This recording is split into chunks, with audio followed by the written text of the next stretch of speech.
चलिए, ये वाला जो हम लोग क्या देख रहे हैं, हिंदी का देख रहे हैं। और हम लोग हिंदी का जो है आज मतलब कि जहाँ तक हो सके देखते हैं। और कम से कम 5-6 सेट से हम लोग एक इवैल्यूएशन कर लेंगे कि क्वेश्चन कहाँ कहाँ से आ सकता है और हिंदी में क्या, मतलब कि हम लोगों को किस तैयारी पर अपने आप को क्या करना है, आधारित करना है। ठीक है, तो यहाँ पे एक क्वेश्चन है जो कि आपका सबसे पहला जो सेट देख लीजिए। तो यही आगे से 21/10/2000 21/1/22 का। तो ये 21/1/22 का सेट में क्या था कि इसमें क्वेश्चन जो था ये क्या था आपका, गलत था। ठीक है, ठीक है, गांधी, क्योंकि इनमें क्या था कि हम जैसे देख रहे हैं, ये सब प्रांतों के उग्र और उदार देशभक्त क्रांतिकारी और देश विदेश के धुरंधर लोग, संवाददाता आदि गांधी जी को पत्र लिखते और गांधी जी को यंग इंडिया के कॉलमों में उनकी चर्चा किया करते। महादेव गांधी जी की यात्राओं के और प्रतिदिन की उनकी गतिविधियों के साप्ताहिक विवरण भेजा करते। इसके अलावा महादेव देश विदेश के अग्रगण्य समाचार पत्र जो आंखों में तेल डालकर गांधी की प्रतिदिन की गतिविधियों को देखा करते थे और उन पर बराबर टीका टिप्पणी करते रहते थे। तो उनके आड़े हाथ लेने वाले लेख भी समय समय पर लिखा करते थे। बेजोड़ कॉलम, भरपूर चौकसाई, ऊंचे ऊंचे ब्रिटिश समाचार पत्रों की परंपराओं को अपनाकर चलने का गांधी जी का आग्रह और कट्टर से कट्टर विरोधियों के साथ पूरी सत्यनिष्ठा में से उत्पन्न होने वाली विवेक युक्त विवाद करने की गांधी जी की तालीम, इन सब गुणों ने तीव्र मतभेदों और विरोधी प्रचार के बीच भी देश विदेश के सारे समाचार पत्रों की दुनिया में और एंग्लो इंडियन समाचार पत्रों के बीच भी व्यक्तिगत रूप से एमडी को सबका लाडला बना दिया था। ठीक है, तो ये हम लोग फर्स्ट स्टेंजा पढ़ लिए। फिर गांधी जी के पास आने से पहले अपनी विद्यार्थी अवस्था में महादेव ने सरकार के अनुवाद विभाग में नौकरी की थी। नरहरि भाई उनके जिगरी दोस्त थे। दोनों एक साथ वकालत पढ़े थे। दोनों ने अहमदाबाद में वकालत भी साथ साथ ही शुरू की थी। इस पेशे में आमतौर पर स्याह को सफ़ेद और सफ़ेद को स्याह करना होता था, यानी कि गलत को सही और सही को गलत करना था। साहित्य व संस्कार के साथ इनका कोई संबंध नहीं रहता, यानी कि मतलब कि झूठ के बुनियाद पर क्या था, आधारित था। ठीक है, लेकिन इन दोनों ने तो उसी समय से टैगोर, शरतचंद्र आदि के साहित्य को उलटना पुलटना शुरू कर दिया था। चित्रांगदा कच्छ देवयानी की कथा पर टैगोर द्वारा रचित विदाई का अभिशाप शीर्षक नाटिका, शरत बाबू की कहानियां आदि अनुवाद उस समय की उनकी साहित्यिक गतिविधियों की देन है। तो इतना तो हम लोग पढ़ चुके। अब यहाँ पर जब हम लोग क्वेश्चन बनाएंगे ना, तो क्वेश्चन किसी भी पैसे से मतलब कि मिलता ही नहीं है। ठीक है, तो यहाँ क्या है, इन लोग का समानार्थक शब्द, इसी को क्या किया गया था, मॉडरेट किया गया था। इस प्रश्नों को क्या किया गया था, मॉडरेट किया गया था, क्योंकि ये पैसेज के अकॉर्डिंग जो था इनका क्वेश्चन नहीं था।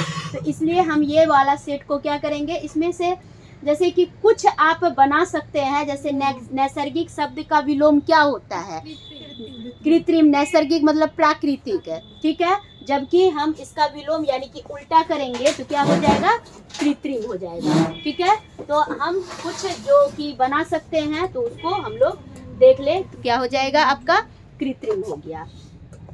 चलिए, अब हम लोग नेक्स्ट देखते हैं कि विशेषण विशेष का उदाहरण कौन सा है, गोदना अंकन। ठीक है, गोदना अंकन करना, ये क्या है, विशेषण। गोदना एक क्या है, गोदना क्या होता है, जैसे कि आप देखे होंगे कि जो आदिवासियां वगैरह होते हैं, ठीक है, या हाँ, जो कि क्या होते हैं, शरीर पर कुछ जो है काला काला करके क्या करते, लिखते हैं।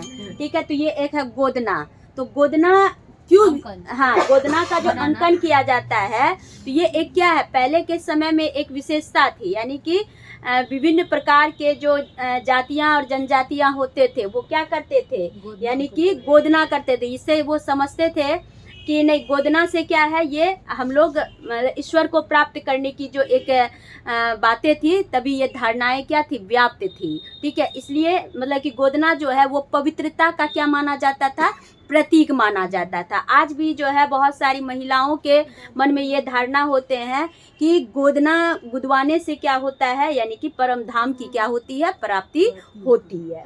ठीक है, तो इसलिए ये क्या है, एक विशेष प्रकार की क्या थी, परंपरा थी। तो इसलिए यहाँ गोदना अंकन क्या हो जाएगा, विशेषण विशेष से हो जाएगा।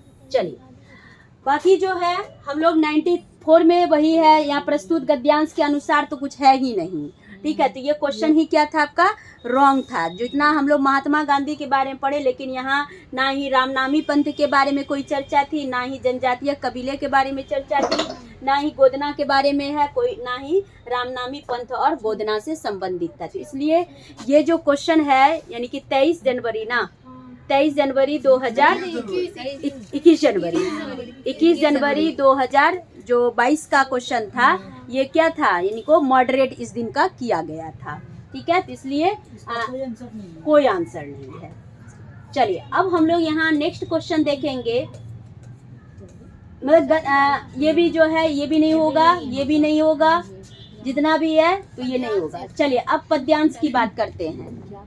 ठीक है, पद्यांश की बात देखेंगे। पद्यांश में क्या है, कह रहा है, क्या परिचय दूं मैं अपना, द्रौपदी पंचाली कृष्ण याज्ञसेनी, सभी संज्ञाएं विशेषण है या संबंध सूचक, सभी गौर किया है तुमने, मेरा कोई नाम नहीं, द्रोणाचार्य के अपमान का बदला चुकाने को पिता को चाहिए था एक योद्धा, और धृतराष्ट्र के पीछे यज्ञ की अग्नि से औचक ही निसृत मैं, सबको स्तब्ध कर खुद ही प्रयोजन बनती रही आजन्म, सुई की नोक के बराबर भूमि न पाने वाले के औरस अब तक मुझ पर उंगली उठाते थकते नहीं कि लाखों लोगों की मृत्यु का कारण मैं रही, और भी कई कहानियां बुन ली है उन्होंने, महज इसलिए कि मैं कभी रोई नहीं, गिड़गिड़ाई नहीं, ना माँ के सम्मुख जब उन्होंने बांट दिया 5 बेटों में और 9 कुरुसभा में, जहाँ जहाँ 5 पतियों के बावजूद मैं अकेली पड़ गई। तो यहाँ निसृत शब्द क्या है, तत्सम है कि तद्भव है कि देशज है कि विदेशज है। तत्सम, निसृत का मतलब क्या होता है, तत्सम जो विसर गया होगा ना, वो संस्कृत शब्द तत्सम ही होगा। तो सीधा तत्सम, हम तत्सम की क्या परिभाषा देते हैं, यानी कि संस्कृत के शुद्धतम स्वरूप को हम क्या बोलते हैं, तत्सम बोलते हैं। ठीक है, और तत्सम के बिगड़े रूप को हम तद्भव कहते हैं। ठीक है, और देशज हो गया क्या, जो कि देश में बोली जाने वाले शब्द होते हैं उसको देशज कहते हैं, और विदेशों में बोले जाने वाले शब्द को विदेशज कहते हैं। ठीक है, तो निसृत, नी कहाँ, संस्कृत में ना लगाते हैं हम लोग, विसर्ग किस में लगाते हैं, संस्कृत से ही हिंदी की क्या हुई, उत्पत्ति हुई, तो इसलिए वो क्या है, तत्सम है। कोई दिक्कत। चलिए, अब हम लोग नेक्स्ट क्वेश्चन है कि द्रोणाचार्य शब्द का संधि विच्छेद क्या होगा, द्रोण जोड़ आचार्य, द्रोण जोड़ आचार्य, द्रोणाचार्य तो कहाँ है, द्रोण जोड़ आचार्य, सी में हो जाएगा। ठीक है, चलिए, कोई दिक्कत नहीं होगी, सिर्फ हम लोग खाली थोड़ा सा जानेंगे कि क्या मतलब कि कैसे क्वेश्चन पकड़े जाते हैं। यहाँ पांचाली से, हेलो,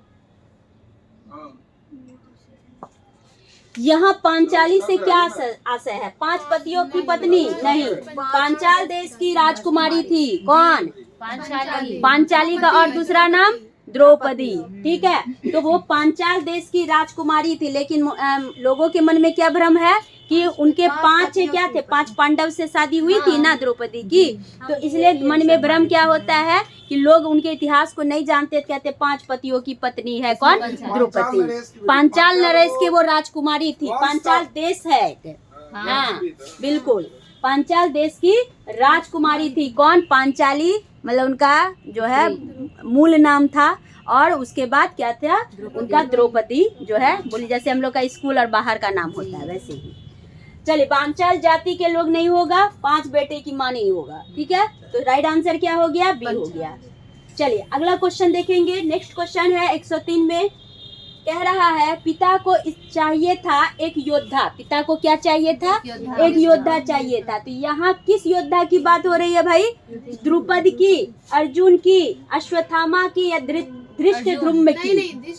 धृष्टद्युम्न। अभी आपने पढ़ा ना, अभी यहाँ पे था, यहाँ पे था ना पैसेज में।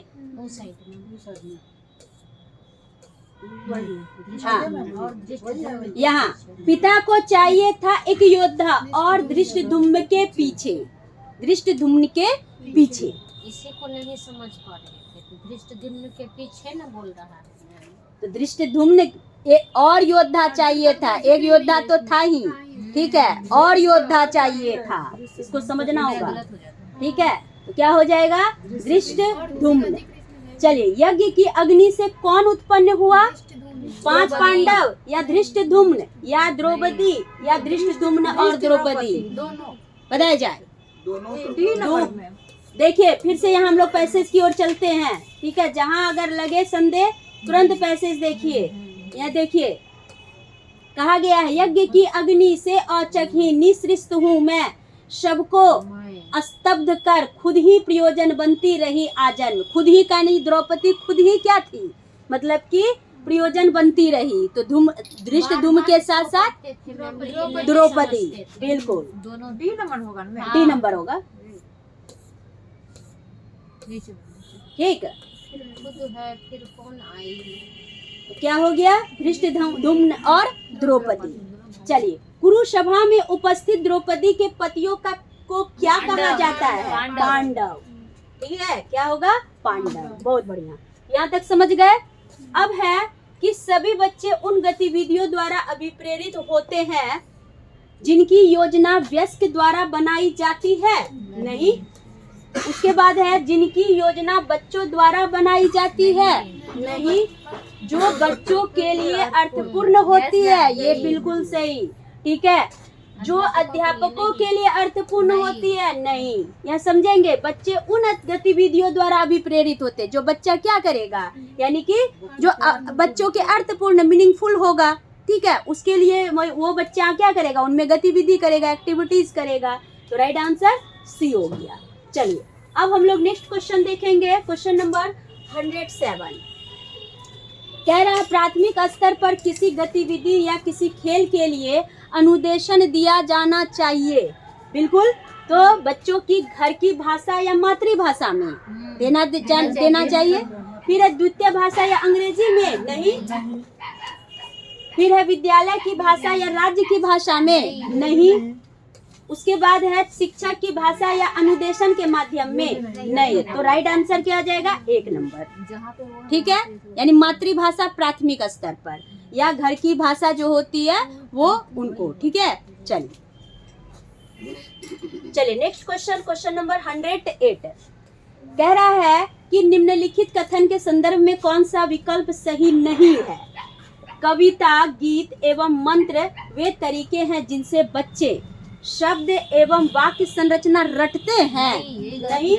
तो जहाँ रटने की बात क्या है, यहाँ हमें नहीं है, कह रहा है निगेटिव है, ठीक है। तो इसलिए हम क्या बोले, यहाँ एकदम क्वेश्चन को जब भी निगेटिव वाला देखेंगे तो पूरा दिमाग का बत्ती जला लेंगे कि निगेटिव क्वेश्चन के आंसर भी निगेटिव ही होते हैं, यानी निगेटिव आंसर ही सही होते हैं, ठीक है। तो इसलिए इसको क्या है, यानी कि ऐसे अगर सही की बात करता तो ये बाई क्या था, गलत था, ठीक है। लेकिन यहाँ नहीं है तो यही क्या है, सही है। फिर है उच्चारण का अभ्यास करते हैं, गलत क्वेश्चन के अनुसार। फिर है विषय वस्तु के माध्यम से व्याकरण सीखते हैं, ये भी गलत। फिर कह रहा है शब्द संपदा बढ़ाते हैं, ये भी गलत। Right answer 1 number. चलिए अगला क्वेश्चन, क्वेश्चन नंबर 109। कौन सा सेट करवाना है? हिंदी का। मतलब कोई प्रीवियस ईयर ये पूरा मतलब मैराथन है? पूरा बोलिए, मैराथन। चलिए नेक्स्ट देखेंगे, मतलब पूरे सेट का है, ये पता नहीं चलेगा कौन किसका सेट है, नहीं है, ठीक। शिक्षक बच्चों का आकलन करता है या करती है, ठीक। क्यों?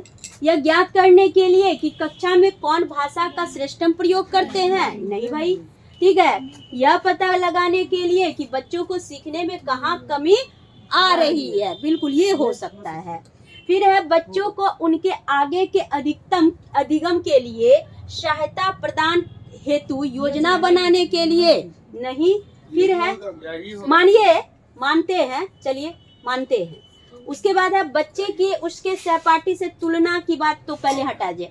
अब आपके पास दो ऑप्शन है, ठीक है। फिर से हम क्वेश्चन को देखते हैं कि बच्चों का आकलन करता है या करती है, यह पता लगाने के लिए कि बच्चों को सीखने में कहाँ कमी आ रही है, ठीक है।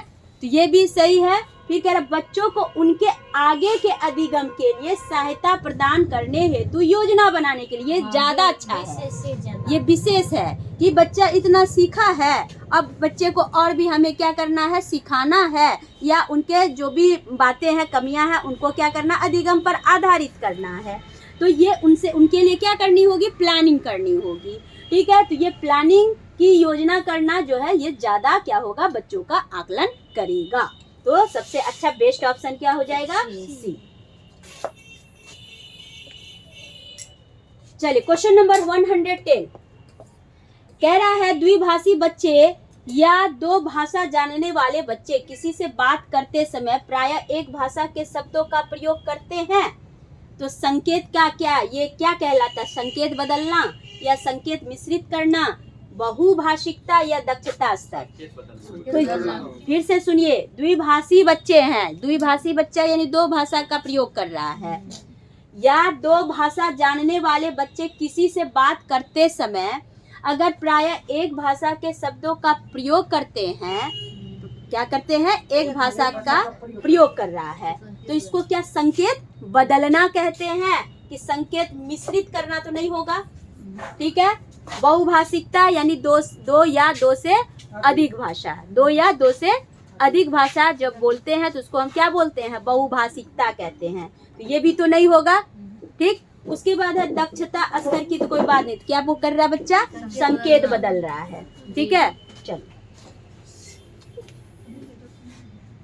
नेक्स्ट क्वेश्चन, क्वेश्चन नंबर 111 कह रहा बच्चे अपने लिखने की शुरुआती यात्रा आड़ी तिरछी रेखाएं, ठीक है, यानी कि जब बच्चा क्या होता है, आड़ी तिरछी रेखाएं बनाकर करते तो ये चिन्ह कहलाते क्या, चित्रकारी, किरम काटे यानी स्क्रिबलिंग।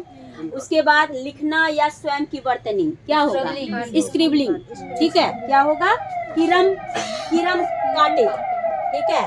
जैसे कि बच्चा लिखेगा तो आड़ा तिरछा लिखता है, ठीक है, टेढ़ा मेढ़ा लिखता है, इसी में था मैं वही क्वेश्चन, हाँ प्राथमिक हाँ आंसर वही था, लेकिन नहीं यहाँ ऑप्शन नहीं है, वो ऑप्शन नहीं है। देखिए वे क्वेश्चन पे थोड़ा सा बदल देता है तो उसका अर्थ थोड़ा सा होता है। किसके साथ जाएंगे, किसके साथ जाएंगे, वो तो क्वेश्चन के अनुसार जाएंगे ना, क्वेश्चन यही रहे, स्क्रबलिंग भी रहे और क्या कहते हैं वो प्राथमिक साक्षरता, तो प्राथमिक साक्षरता।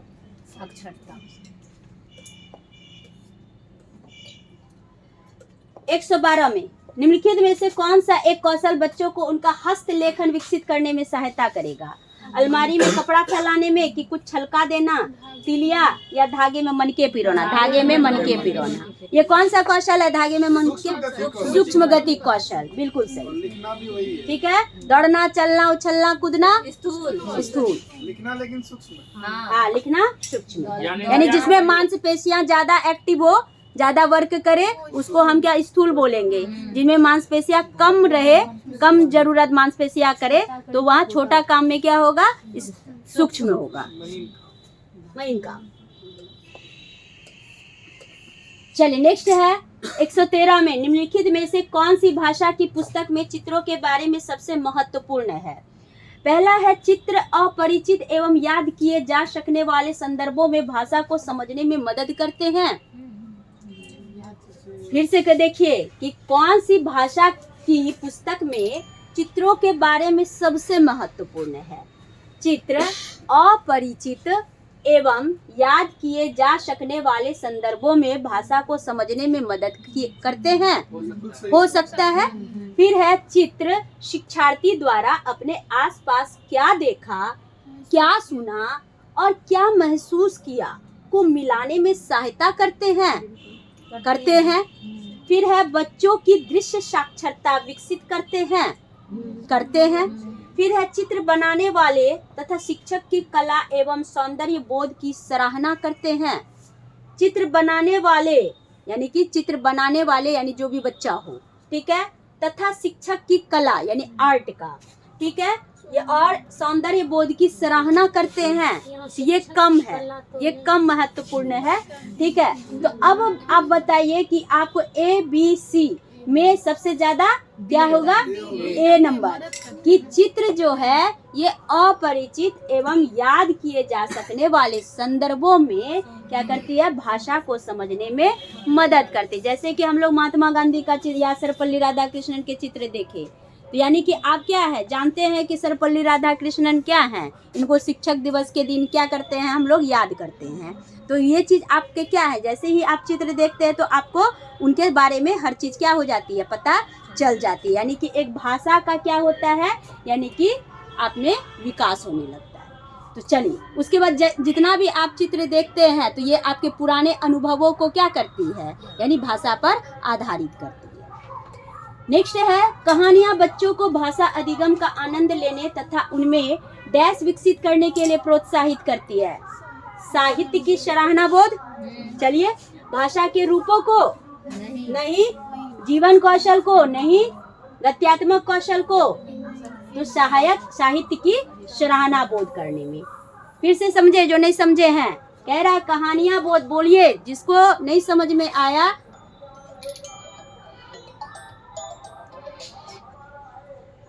हेलो, हाँ हाँ बेटा, खुश रहो, बताओ। परसों आ रही है? अच्छा अच्छा, ठीक, तो ठीक है, चलोगी तो एक बार कॉल कर देना।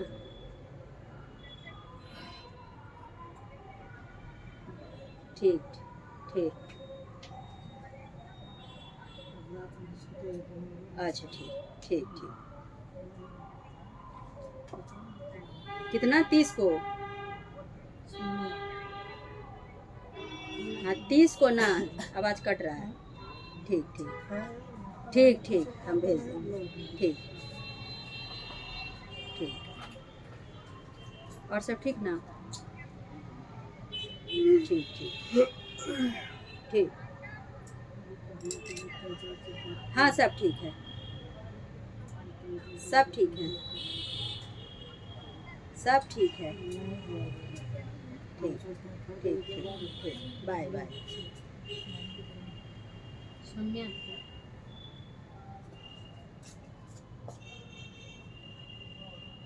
लोग पंजाब से आ रही है। नहीं नहीं, छुट्टी हुआ है 10 दिन के, 15 दिन के लिए।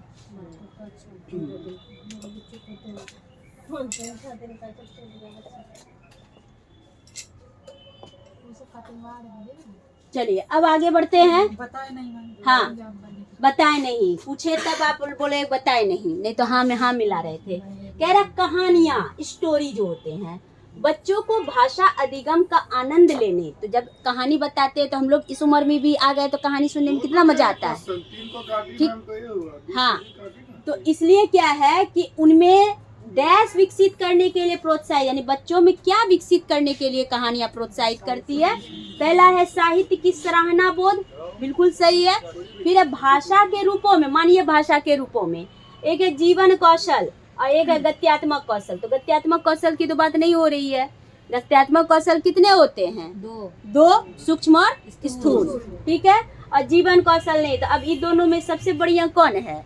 तो साहित्य का, ठीक है। कहानियां जो है ये भाषा के साहित्य की क्या करते हैं? सराहना करते हैं। साहित्य समझते हैं किसे कहते हैं? साहित्य, लिटरेचर, ठीक है। क्या होता है साहित्य? सीधा जानेंगे, कई वाक्यों से जो क्या बनते हैं, कई वाक्यों से मिल करके साहित्य का निर्माण होता है। आई बात समझ में? हाँ, समझे? कहानी साहित्य दोनों होता है, सिर्फ कहानी ही नहीं होते हैं, कहानी निबंध जो भी होते हैं सब, ठीक है। सीधे जानेंगे। वाक्यों से, कई वाक्यों से निर्माण होता है साहित्य का। चलिए अब समझे, आगे बढ़े। चलिए, बच्चों में भाषा जैविक रूप से उपस्थित होती है।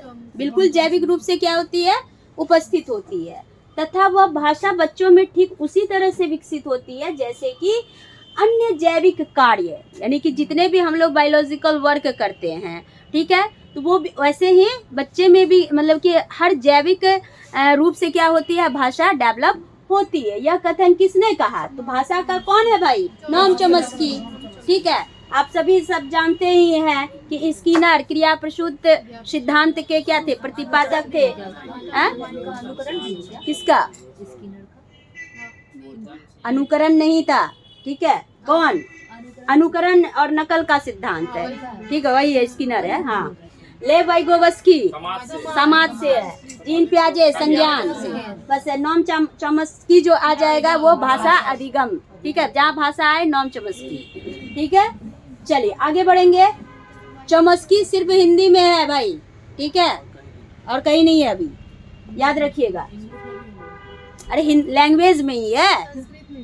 लैंग्वेज तो संस्कृत, हिंदी, इंग्लिश क्या है? संस्कृत है, उर्दू, हाँ, सब लैंग्वेज में है। प्रभावी रूप से व्याकरण पढ़ाने के बारे में निम्नलिखित में से कौन सा एक सही नहीं है? ये भी निगेटिव है क्वेश्चन। कौन एक सही नहीं है? ठीक, चलिए तो पहला देखते हैं क्या नहीं है भाई। वास्तविक संप्रेषण के रूप में प्रस्तुत करना, ये तो सही है, भाषा को वास्तविक संप्रेषक के रूप में यूज करना चाहिए, ठीक है। तो ये तो आपका गलत हो गया क्वेश्चन के अनुसार। उसके बाद संदर्भों के अनुसार व्याकरण के प्रासंगिक नियम बताना, ये क्या है? बताना तो चाहिए प्रासंगिक, लेकिन ये क्या हो गया? गलत हो गया। फिर है वास्तविक जीवन में संप्रेषण के समान अभ्यास करने के अवसर देना, तो ये भी क्या हो गया? देना है, लेकिन क्वेश्चन के अनुसार गलत है। फिर है नियमों को रट कर और अभ्यास करके व्याकरण सीखना, तो नियमों को रट कर है, यही क्या है? निगेटिव है, लेकिन क्वेश्चन के अनुसार ये पॉजिटिव है, सही है, ठीक है। चलिए अब है 117 नंबर में देखेंगे क्या कह रहा है। 117 नंबर कह रहा है निम्नलिखित में से किस पर साक्षरता अर्जित करने में कुशलता होनी चाहिए, ठीक है। तो पहला है ध्वनि विज्ञान संबंधी जागरूकता एवं प्रवाहता। कह रहा है कि किस पर साक्षरता अर्जित करने में, ठीक है, कुशलता होनी चाहिए। ध्वनि विज्ञान संबंधी जागरूकता और प्रभावता होनी चाहिए, मानिए ना, होनी चाहिए, मानते हैं। दृश्य शब्दावली एवं प्रतिमान की पहचान, प्रतिमान मतलब मॉडल, ठीक है, यानी दृश्य शब्दावली। यहाँ देखिए साक्षरता अर्जित करने में कुशलता कह रहा है, तो दृश्य शब्दावली से यानी जो हम देखते हैं चीजें, वो मतलब कि देखी हुई चीज़ों के बारे में उनके जो शब्द होते हैं या कोई भी मॉडल की आप पहचान करते हैं, तो इससे क्या साक्षरता अर्जित करने में कुशलता होती है। जैसे मान के चलिए कि आप कोई भी चीज़ों को देख रहे थे, जानते हैं ना, ये पोडियम है, ये टेबल है, ये बेंच है, ये पंखा है ना, ठीक। चलिए फिर है अर्थापन, ठीक है, अर्थापन करना और भाषा की समझ, ये ज़्यादा अच्छा है, ठीक है। अर्थांकन भी हो सकता है या अर्थापन भी हो सकता है। एक है शुद्धता और ध्वनि विज्ञान संबंधी समझ। तो अब सबसे ज्यादा आपको अच्छा कौन सा लगा? सी नंबर, ठीक है। अर्थापन यानी अर्थ पर आधारित करना, मीनिंग पर डिपेंड करना, आई बात समझ में। तो अर्थापन करना और भाषा की समझ। गुड आफ्टरनून, ठीक है। तो राइट आंसर ये सबसे ज्यादा क्या है? प्रभावी है। चलिए नेक्स्ट क्वेश्चन नंबर 118।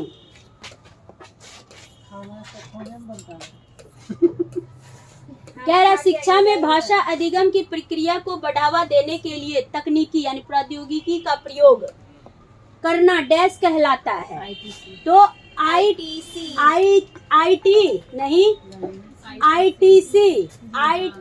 होता है कि आईसीटी होता है? आईसीटी भी होता है, लेकिन ये प्रौद्योगिकी का रहा ना, तो इंफॉर्मेशन टेक्नोलॉजी हो। ये आईसीटी भी होता है मैम, जो आप समझ रहे हैं। आईसीटी होता है इंफॉर्मेशन एंड कम्युनिकेशन टेक्नोलॉजी, ठीक है, सूचना, ठीक है। और यहाँ है ITC यानी information technology communication and communication, ठीक है। तो अब है सूचनात्मक प्रौद्योगिकी और है संप्रेषण प्रौद्योगिकी, क्या हो जाएगा? B number ITC। तो इसमें सब आ गए, ठीक है, इसमें सब आ गए। चलिए 119 देखते हैं। 119 में क्या कह रहा है कि विद्यार्थियों के अधिगम के आकलन के लिए उपयोग की जाने वाली स्कोरिंग मार्गदर्शिका को क्या कहते हैं? रूब्रिक्स, जांच सूची, अनुसूची या विस्तृत सूची या क्रम निर्धारण मापनी यानी कि रेटिंग स्केल, ठीक है। क्या होगा? रूब्रिक्स। रूब्रिक्स क्या होता है? यानी कि या सीधा दिया है, यानी बच्चों के लर्निंग को क्या करना, आकलन करने के लिए क्या उपयोग की जाने वाली जो स्कोरिंग सिस्टम होती है, ठीक है। तो इसको रूब्रिक्स कहते हैं। चलिए अब नेक्स्ट 120 व्याकरण अनुवाद विधि किस अधिक बल देती है? किस पर? शुद्धता पर। किस पर? शुद्धता पर। दूसरा है प्रवाह। प्रवाह का मतलब जो एकदम फ्रीक्वेंटली हम लोग क्या करते बोलते हैं। तो उसके बाद उच्चारण यानी प्रोनाउंसिएशन पर उपयुक्तता, ठीक है, ये नहीं होगा। ये सारी पहले शुद्धता। व्याकरण जो है हमें शुद्ध शुद्ध बोलने लिखने के लिए क्या करता है? सिखाता है, अधिगम कराता है। तो राइट आंसर ए। चलिए तो एक सेट हम लोग बना लिए। चलिए अगले पे देखते हैं।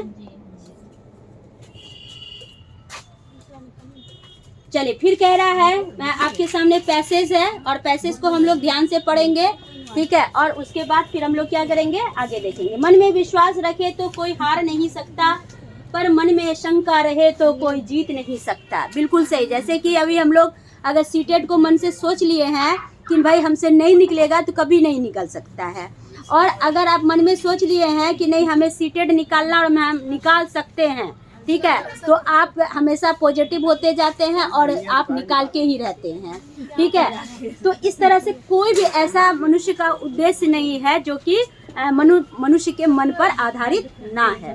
तो मनुष्य के इच्छा शक्ति को हमेशा क्या रखना है? दृढ़ रखना है। जिंदगी हमें रोने के 100 मौके देती है, बिल्कुल सही, ठीक है, तो मुस्कुराने के भी 1000 बहाने देता है।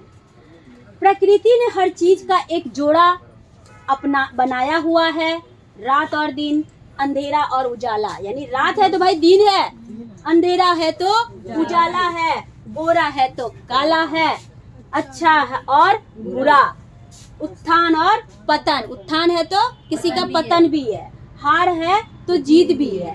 तो सभी को जब इन दो परस्पर विरोधी चीजों के बीच संघर्ष करते रहना होता है तो संघर्ष अकेले ही करना होता है। हर इंसान को संघर्ष अकेले ही करना होता है। तो भीड़ तो उमड़ती है किसके बाद? जीत जाने के बाद, ठीक है।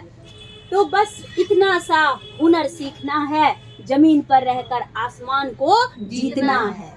दूसरों को समझना बुद्धिमानी है, खुद को समझना असली ज्ञान है। दूसरे को आप समझ रहे हैं यानी कि बुद्धिमान है आप, लेकिन अपने आप को अगर आप समझ रहे हैं मैं कौन हूँ, क्या हूँ, कैसा हूँ, तो भाई आप क्या हैं? असली ज्ञान आप में है, ठीक है। दूसरों को काबू करना बल है और खुद को काबू करना वास्तविक शक्ति है। ये बात सही है। तो अब है मन में विश्वास रखने से किसकी प्राप्ति होती है? जीत की प्राप्ति होती है। आई बात समझ में? मिल गया ना पैसे से आंसर? चलिए अब हम लोग दूसरा देख लेंगे। कोई बारी बात नहीं है, एकदम आप लोग भयभीत हो जाते हैं।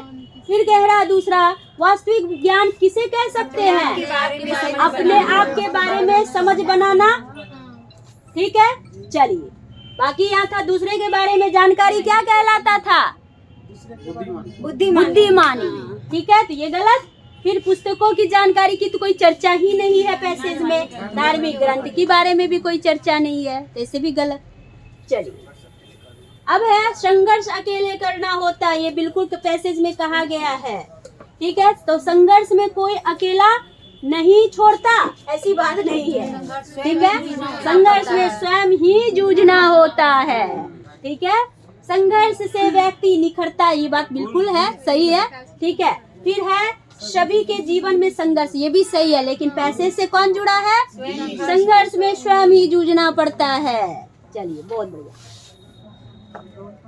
यहाँ हमें देखना है कि पैसे से किसका लिंकअप है। ये तीनों सही है। चाहते तो आप कहते हैं नहीं, सबसे पहले तो जीवन है तब ना व्यक्तित्व है, अब व्यक्तित्व तब ना भाई स्वयं लड़ता है। ये हम लोग दिमाग लगाते हैं, ये दिमाग नहीं लगाना, हमको पैसे से देखना है पैसे क्या कह रहा था। ठीक है, चलिए 94 में देखेंगे, जिंदगी हमें रोने के 100 मौके देती है तो मुस्कुराने के भी 1000 बहाने देती है। इसका क्या मतलब है? जिंदगी में रोना तो होता ही है, नहीं होता ही है रोना। ठीक है, जिंदगी में रोना तो होता ही है, मानिए हाँ होता है। जिंदगी में सुख दुख दोनों ही होते हैं, बिल्कुल होते हैं। जिंदगी में सुख ही सुख होते हैं, हाँ ऐसा भी सही है, सुख ही सुख होता है। ठीक है, अगर मानिए कि भाई मन की बात है, क्या बोले मन की बात है, कहेंगे कि अरे हमसे ज्यादा सुखी कोई नहीं है, कोई दुख में भी मुस्कुराता है। और दुख क्या आपको लगता है कि हमको दुख है, हम लोग ठीक है हाँ। अभी क्या अंबानी को इतना पैसा है तो ये दुखी देखिएगा, ठीक है, यहाँ भागम भाग वहाँ भागम भाग। किसी को देखिएगा कोई फकीर है लेकिन वो एकदम पूरा मुस्कुरा रहा है, एकदम बेबाक बिंदास, ठीक है। जो भी हो उसका पीछे जो भी लोग संतुष्ट है, यानी जितना भी संतुष्ट व्यक्ति है वो क्या है? सुखी है, बस। हाँ जैसे हाँ बिल्कुल, जैसे कि क्या है कि भाई सर जो है हमेशा मुस्कुराते रहते हैं, सर को कभी नहीं देखे कोई टेंशन। हम बोलते भी हैं कि आपको कुछ टेंशन ही नहीं है, तो क्या करेंगे टेंशन लेकर के, जो होगा देखा जाएगा। ठीक है, तो इसलिए सबसे बड़ा टेंशन तो घरे में है। सही बात है। चलिए, तो फिर है जिंदगी में दुख के बाद ही सुख आते, ऐसी कोई बात नहीं है दुख के बाद ही सुख आएगा, ऐसी बात नहीं है। तो सबसे जो ये हमारा आशय है तो क्या है, जिंदगी में सुख दुख दोनों आते हैं, बिल्कुल। तो ये आपका राइट आंसर। चलिए नेक्स्ट,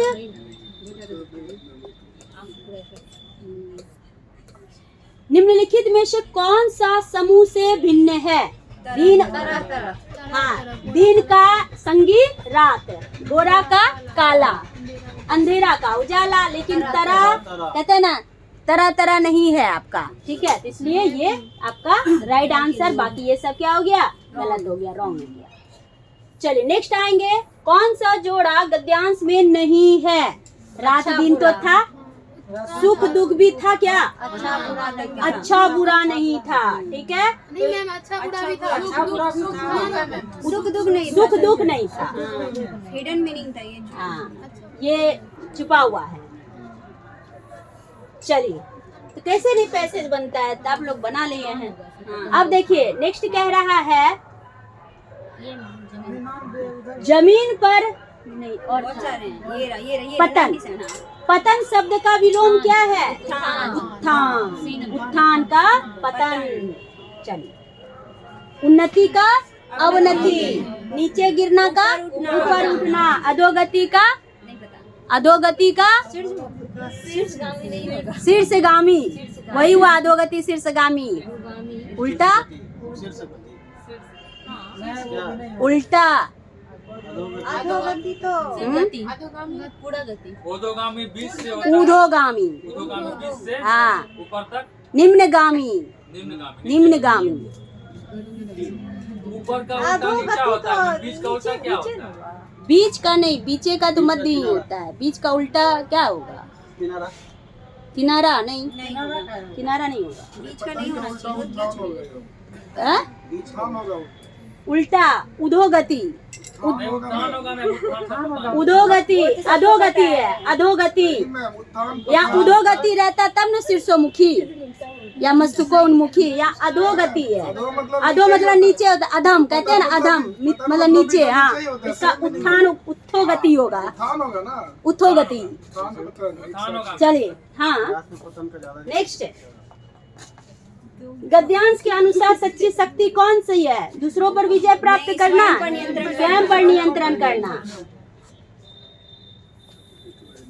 जमीन पर रहकर आसमान को जीतना है का भाव का मतलब क्या है? अंतरिक्ष की सैर करना नहीं, विनम्रता के साथ सफलता की ऊंचाइयों को छूना, बिल्कुल सही।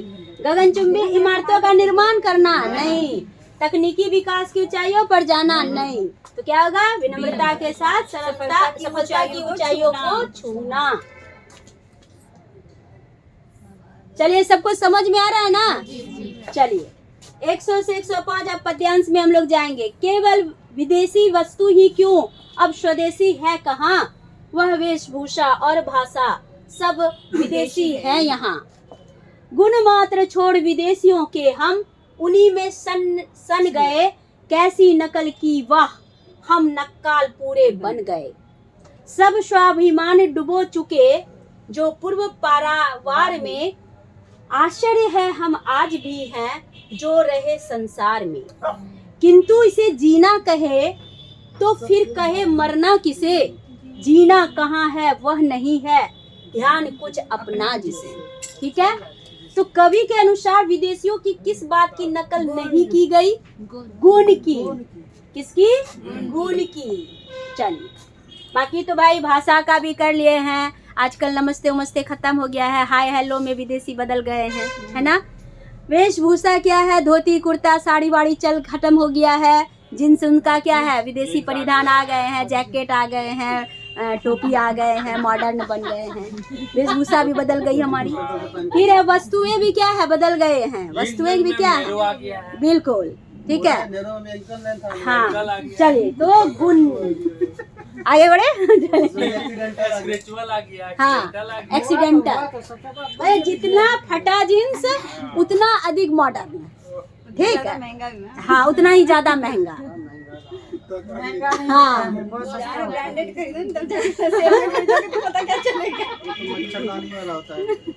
कौन वो बेचने वाला को ना, अगर मेरा बस चले तो खूब मारे। ठीक है। भिखारी के तरह नहीं ना जाना। हाँ, चलिए 101 में देखते। कविता के किस शब्द के माध्यम से विदेशियों का अनुकरण करने वाले व्यंग किए गए? पूर्व पारावार, उन्हीं, नक्काल। नक्काल का मतलब जो नकल करके दूसरों का। जैसे कि हम लोग मतलब कि देसी होकर भी, स्वदेशी होकर के भी क्या है? विदेशी है। ठीक है, नकल करते हैं, नक्काल। चलिए नेक्स्ट, उन्हीं में शन्य गए। पंक्ति का भाव क्या है? उन्हीं में डूब गए, या उन्हीं के जैसे हो जाना, या उन्हीं की सुनना, या उनके रंग पहनना। उन्हीं में डूब जाना। उनके जैसे हो जाना भी तो हो सकता है। उनके जैसा है, उनके जैसा हो जाए, लेकिन उनमें डूब जाए। आखिर उसी के परंपराओं को आप क्या कर रहे हैं? धारण कर रहे हैं। वैसा आप बोल रहे हैं, वैसा ही परिधान पहन रहे हैं, वैसे ही वेशभूषा, सब चीज आपके वैसे ही। ठीक है, तो उसमें डूब गए हैं ना भाई आप। ठीक है, उसमें डूब गए हैं।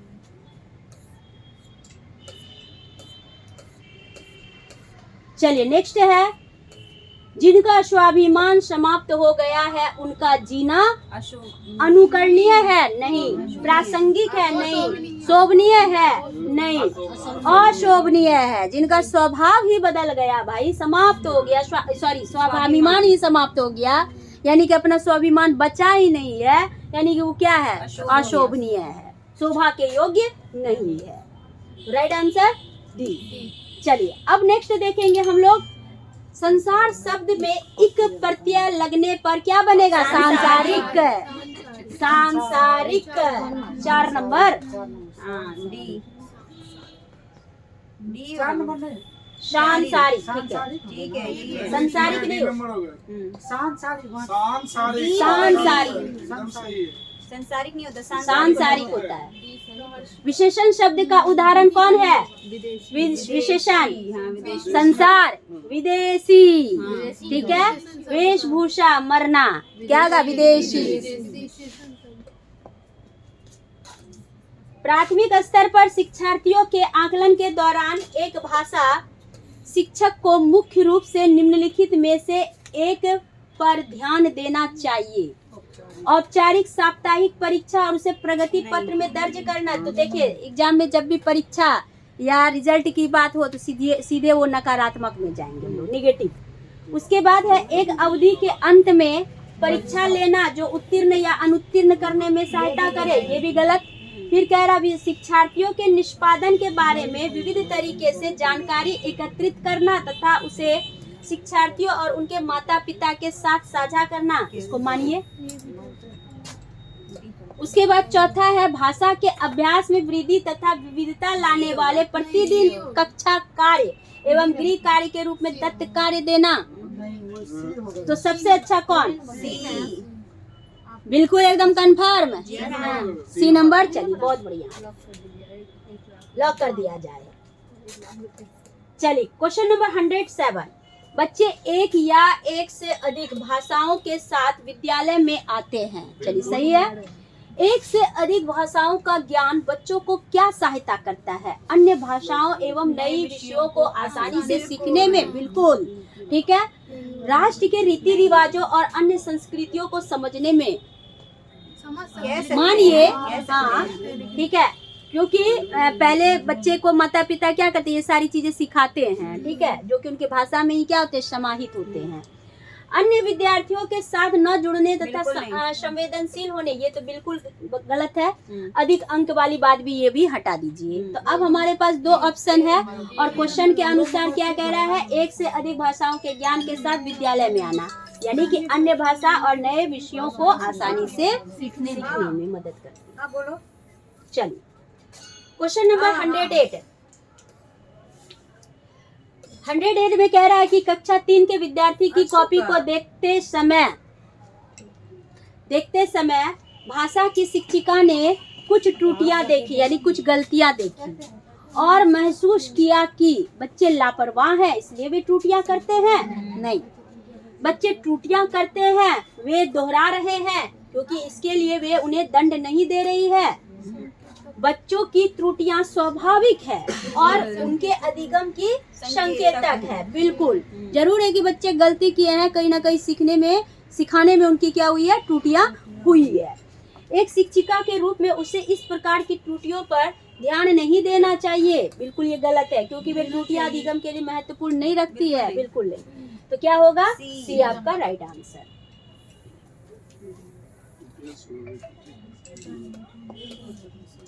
वाइगोवस्की के अनुसार बच्चे साथियों के साथ सामाजिक अंतःक्रिया से सीखते हैं। ठीक, बिल्कुल। एक भाषा शिक्षक के रूप में आप क्या करेंगे, अपने पाठ की इस तरह से योजना बनाएंगे कि वे कक्षा में अकेले बैठे तथा कक्षा में अंतःक्रिया एवं बातचीत किए बिना कार्य करें। ये गलत। आप ऐसी पाठ योजना टीचर होके बनाएंगे जिसमें अंतःक्रिया से बचने के लिए खेल और चर्चा शामिल न की जाए। गलत। फिर है, आप टीचर होकर के क्लास में अनुशासन बनाए रखने के लिए प्रोत्साहन करेंगे, पुरस्कार देंगे और दंड का प्रयोग करेंगे। फिर उसके बाद जोड़े एवं समूह कार्य के लिए योजना बनाए ताकि वे साथियों के साथ अंतःक्रिया कर सके। ये ज्यादा अच्छा है। ठीक है, तो आपका राइट आंसर डी। आई बात समझ में? चलिए नेक्स्ट क्वेश्चन 110 में देखेंगे। कह रहा भारतीय कक्षाएं बहुभाषी कक्षाएं होती है। बिल्कुल सही है, क्योंकि हमारा देश ही क्या है, यानी भारत एक क्या है, बहुभाषी देश है। ठीक है। बहुभाषिकता के इस संदर्भ को ध्यान में रखते हुए प्राथमिक स्तर पर बहुभाषी कक्षा के बारे में निम्नलिखित में से कौन सा एक सर्वाधिक उपयुक्त है? पहला है, शिक्षक को शिक्षार्थी की भाषा को नजरअंदाज करते हुए विद्यालय की भाषा पर ध्यान देना चाहिए। नहीं। दूसरा, घर की भाषा या मातृभाषा घर पर बोलनी चाहिए, न कि विद्यालय में। ये भी गलत। भारत में एकल भाषी विद्यालय होने चाहिए तथा शिक्षार्थियों को उनकी भाषा की प्राथमिकता के अनुसार प्रवेश देना चाहिए। ये भी गलत। हाँ। फिर है, शिक्षक शिक्षार्थियों को उनकी स्वयं की भाषा में संप्रेषण करने एवं अभिव्यक्ति हेतु प्रोत्साहित करे तथा उनके विचारों को सम्मान दे। ये बिल्कुल अच्छा है। Right answer D. चलिए 111 में देखेंगे। कह रहा है भाषा शिक्षक ऐसे कार्य दे जो जोड़े या समूह में किया जा सके, क्योंकि जब बच्चे एक साथ कार्य करेंगे तो वे अपना कार्य शीघ्र समाप्त करने में सक्षम होंगे। मान सकते हैं। ठीक है। दूसरा है, इससे शिक्षक का कार्य कम होता है क्योंकि समूह अवलोकन की तुलना में प्रत्येक बच्चे पर व्यक्तिगत ध्यान देना कठिन है। ये गलत है। फिर है, इस प्रकार के अर्थपूर्ण कार्यों से बच्चे एक दूसरे की सहायता करते हैं एवं सीखते हैं। मानिए इसको। ठीक है। फिर है नेक्स्ट, यह उनके बीच अधिक अंक, ये तो गलत है, अधिक अंक प्राप्त करने की प्रतियोगिता। तो हमारे पास क्या था, दो ऑप्शन क्या था, पॉजिटिव थे, ए और सी। ए और सी। तो ए में है जब बच्चे एक साथ कार्य करते तो अपना कार्य शीघ्र समाप्त करने में सक्षम थे, चलिए मानिए। और सी कह रहा है कि इस प्रकार से अर्थपूर्ण कार्यों से बच्चे एक दूसरे से सहायता करते और सीखते हैं, ये सबसे अच्छा है। ठीक है। सी। चलिए नेक्स्ट हम लोग देखेंगे 112 में कह रहा है कि एक अध्यापक का अपनी कक्षा में इस बात पर ध्यान दिया जाता है कि एक बच्चे को भाषा पढ़ने और समझने में कठिनाइयां हो रही है, यह डैश का लक्षण हो सकता है। तो देखिए डिस्कैलकुलिया ये गणित में होता है, इसको हटा दीजिए। फिर लिखने में अक्षमता डिस्ग्राफिया, इसको मानिएगा क्या, लिखने का कह रहा है कि पढ़ने के लिए कह रहा है, भाषा पढ़ने के लिए कह रहा है, ठीक है। तो पढ़ने में अक्षमता डिसलेक्सिया, ठीक है। चलिए आगे बढ़े, तो राइट आंसर डी। चलिए नेक्स्ट आते हैं क्वेश्चन नंबर 113। कह रहा है निम्नलिखित में से कौन सा कथन प्राथमिक स्तर पर आकलन करने के संदर्भ में सही है। प्राथमिक स्तर पर आकलन करने के लिए संदर्भ में सही है। आकलन प्रत्येक सत्र के अंत में करना चाहिए, नहीं कि लास्ट में ही करना चाहिए, एनुअल एग्जामिनेशन में ही करना चाहिए, नहीं।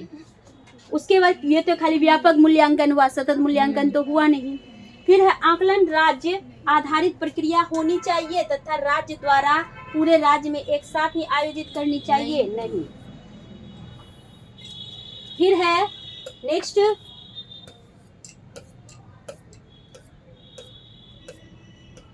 आकलन विद्यालय आधारित तथा शिक्षण अधिगम प्रक्रिया के साथ समावेशित होनी चाहिए, ये बिल्कुल सही है।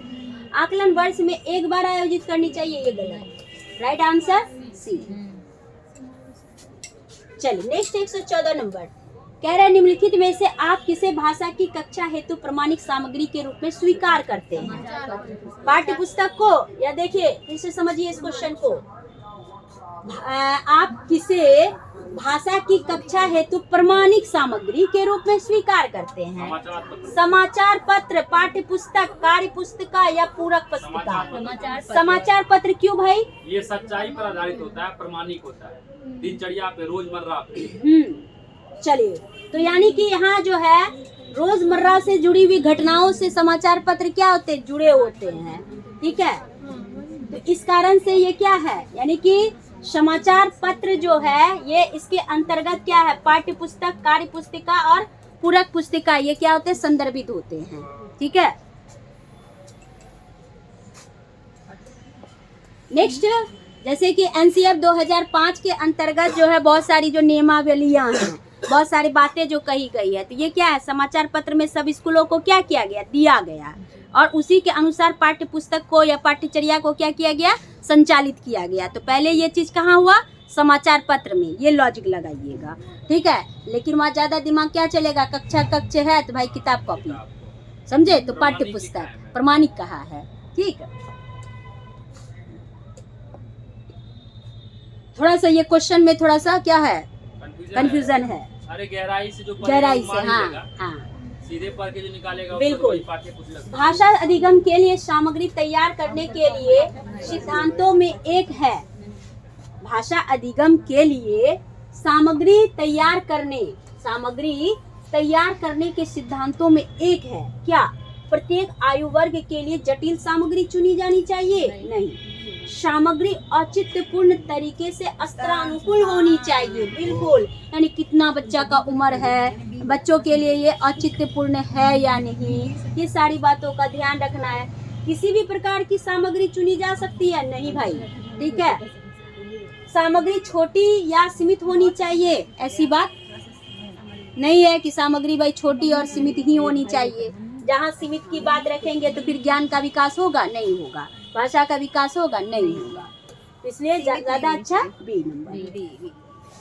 चलिए आगे बढ़े जी। क्वेश्चन नंबर 116 कह रहा भाषा अर्जन होता है जब बच्चों को व्याकरण के नियम पढ़ाए जाते हैं, जब बच्चों को पुरस्कार या दंड दिया जाता है, जब बच्चों को भाषा के अवसर मिलते हैं, ठीक है। हाँ, बच्चा बिना सचेतन ध्यान के भाषा ग्रहण करते हैं नहीं। चलिए इसका आंसर डी नंबर हो गया। भाषा अर्जन जब भी होता है वो अचेतन होता है, सचेतन नहीं होता। सचेतन उल्टा दिया हो, बिना लिखा हुआ है में। बच्चा बिना सचेतन हो गया। बिना सचेतन ध्यान के भाषा हाँ भाषा ग्रहण बिल्कुल नहीं होता है। अचेतन। अर्जन ग्रहण। चलिए हाँ ये सही है, अवसर अवसर मिलता है लेकिन हाँ ये सही है, गलत ऑप्शन नहीं है। अधिग्रहण अर्जन का बात लेकिन हो रहा है। भाषा के अवसर तभी मिलते हैं जब बच्चा क्या करेगा, अचेतन ध्यान से। भाषा का अवसर लर्निंग में भी है, मिलेगा तभी सीखेगा, दोनों में कॉमन है। लेकिन यहाँ चलिए नेक्स्ट देखेंगे, भाषा के उत्पादक कौशल कौन है? वाचन और लेखन। भाषा का उत्पादक है, भाषा का उत्पादक किससे होता है? यानी कि वाचन मतलब बोलकर और लिखकर। भाषा अर्जन और भाषा अधिगम दोनों के लिए अवसर चाहिए, लेकिन यहाँ अर्जन का बात कर रहा है तो ये बिना सचेतन यानी अचेतन प्रक्रिया चलिए क्या हुआ? यानी बोल रहे अवसर, बोले वो तो सही है ही। अवसर सही है, ठीक है, लेकिन पहले तो क्या करते उसको अचेतन प्रक्रिया पे आधारित करते। नेक्स्ट है बच्चे, सभी बच्चे वहाँ बिना था ना, बिना सचेतन, ठीक है। सभी बच्चे उन गतिविधियों द्वारा अभिप्रेरित होते जिनकी योजना वयस्क द्वारा बनाई जाती है, नहीं, जिनकी योजना बच्चों द्वारा बनाई जाती है। मानिए जो बच्चों के लिए अर्थपूर्ण होती है उससे अच्छा, जो अध्यापकों के लिए अर्थपूर्ण होती है नहीं, सी ज्यादा अच्छा है।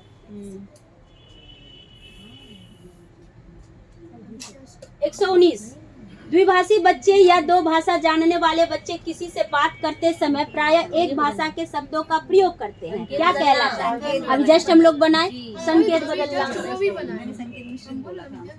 चलिए नेक्स्ट देखेंगे क्वेश्चन नंबर 120। ये भी क्वेश्चन सेम था, ये भी सेम है। रूब्रिक्स विद्यार्थी के अधिगम के आकलन के लिए उपयोग की जाने वाली स्कोरिंग या मार्गदर्शिका को क्या कहते हैं? रूब्रिक्स। एक चीज पता चलता है, सीटेड क्वेश्चन को जो है ना रिपीट किया है, ठीक है। चलिए नेक्स्ट, जो ऑनलाइन हुआ हमने और आसान कर दिया, बिल्कुल 22 काफी है और 22 काफी है। उसके बाद कहाँ से देगा, कहाँ से क्वेश्चन बनाएगा, कितना बनाएगा? लेकिन कम से कम तो 50% भी तो कवर इससे करेगा। लैंग्वेज को हार्ड करेगा और कितना हार्ड करेगा?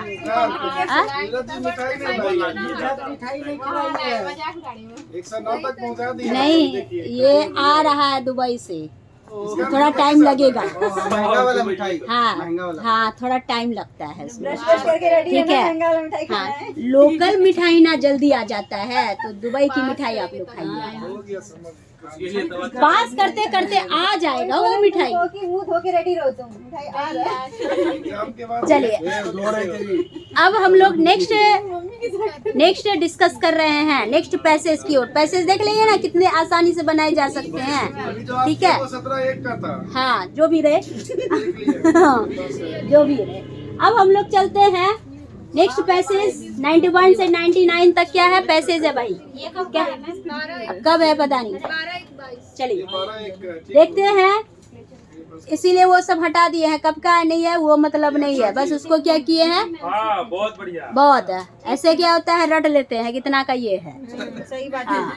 आंसर देख लेते हैं। प्रकृति का विधान है, दिए बिना कुछ नहीं मिलेगा भाई, ठीक है। और देने की प्रवृत्ति हो तो उपलब्धियां और सफलताएं कदम चूमेंगी। इसलिए भाई दीजिए, मिठाई उठाई खिलाइए आप लोग, ठीक है। आपका गुणगान हम लोग गाते रहेंगे, ठीक है।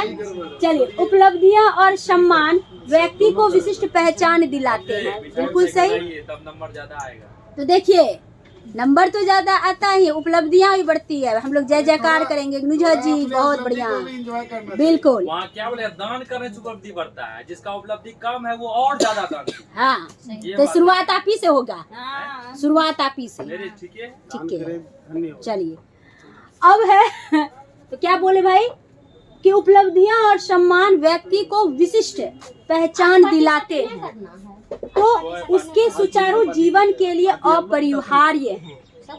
उसे अभिशप्त कहा जाएगा, उसे क्या कहा जाएगा? अभिशप्त कहा जाएगा, जिसकी शख्सियत को कहीं भाव नहीं दिया जाता। ऐसा व्यक्ति कालांतर में समाज ही नहीं स्वयं पर बोझ बन जाएगा। फिर भी एक स्वतंत्र अस्मिता बतौर व्यक्ति तभी उभरेगा जब उसने दूसरों की बेहतरी की ठान रखी हो, यानी उसमें देने का भाव मुखर हो। उपलब्धि के प्रकरण में देने का स्थान लेने से उच्चतर और गरिमा पूर्ण है, यानी कि देने से ज्यादा क्या है, मतलब लेने से ज्यादा देने में अपने आप को क्या मान फील करिए, गौरव फील कीजिए, ठीक है। लेकिन स्मरण रहे, याद रहे, शुरुआत देने से होगी। शुरुआत में लेने का नहीं भाई, वो देगा, लेंगे तब ना देंगे, नहीं, पहले दीजिए तो, ठीक है, तो देने से होगी। देखिए इसमें हम लोग गद्य ही नहीं पढ़ रहे, बहुत सारी नैतिकता की भी बातें हैं जो कि हमें अपने जीवन पर भी क्या करनी है, लागू करनी है, ठीक है। तो कह रहा है शुरुआत में देने से होगी और पहला आपको करनी है। देने का परिक्षेत्र धन या भौतिक वस्तुएं प्रदान करने से कहीं परे है। बीमारी, शोक या दुष्कर परिस्थिति से त्रस्त परिजन की व्यथा धैर्य से सुनने मात्र से आप उसे राहत पहुंचाते हैं। कुछ प्रसंगों में अपनी उपस्थिति मात्र तो कुछ में दूसरों के अंतरंग सरोकारों में सक्रिय भागीदारी से उनके लिए संबल बनते हैं, ठीक है। तो यहाँ समझ गए, कहने का मतलब है कि दूसरे के आप बीमारी, शोक, दुख, ये सब को क्या कीजिए, आप परिस्थिति, बुरा से बुरा परिस्थिति तो उसको समझिए, उसमें धैर्य दीजिए उसको, ठीक है, सहानुभूति दीजिए, ठीक है।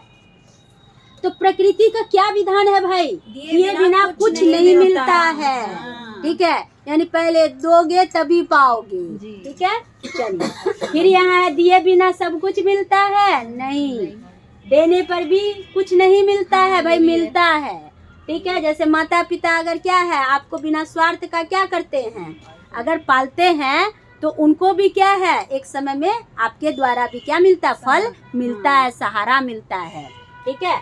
तो इसलिए दिए बिना कुछ नहीं मिलता है, तो राइट आंसर ए। चलिए अब है दूसरा, किसी व्यक्ति के सुचारू जीवन के लिए आवश्यक है, क्या आवश्यक है, विशेष पहचान, विशेष सम्मान, विशेष उपलब्धि या विशेष शिक्षा। विशेष शिक्षा, पहचान।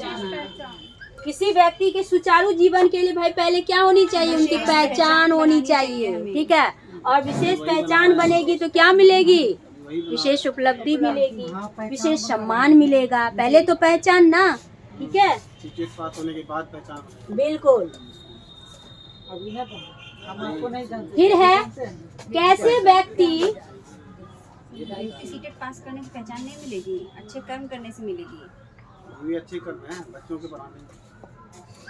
कैसे व्यक्ति समय के साथ समाज और स्वयं पर बोझ बन जाते हैं, जिनके व्यक्तित्व की विशेष पहचान होती है, नहीं, जिनके व्यक्तित्व की विशेष पहचान नहीं होती है, मानिए, ठीक है, मान लेते हैं।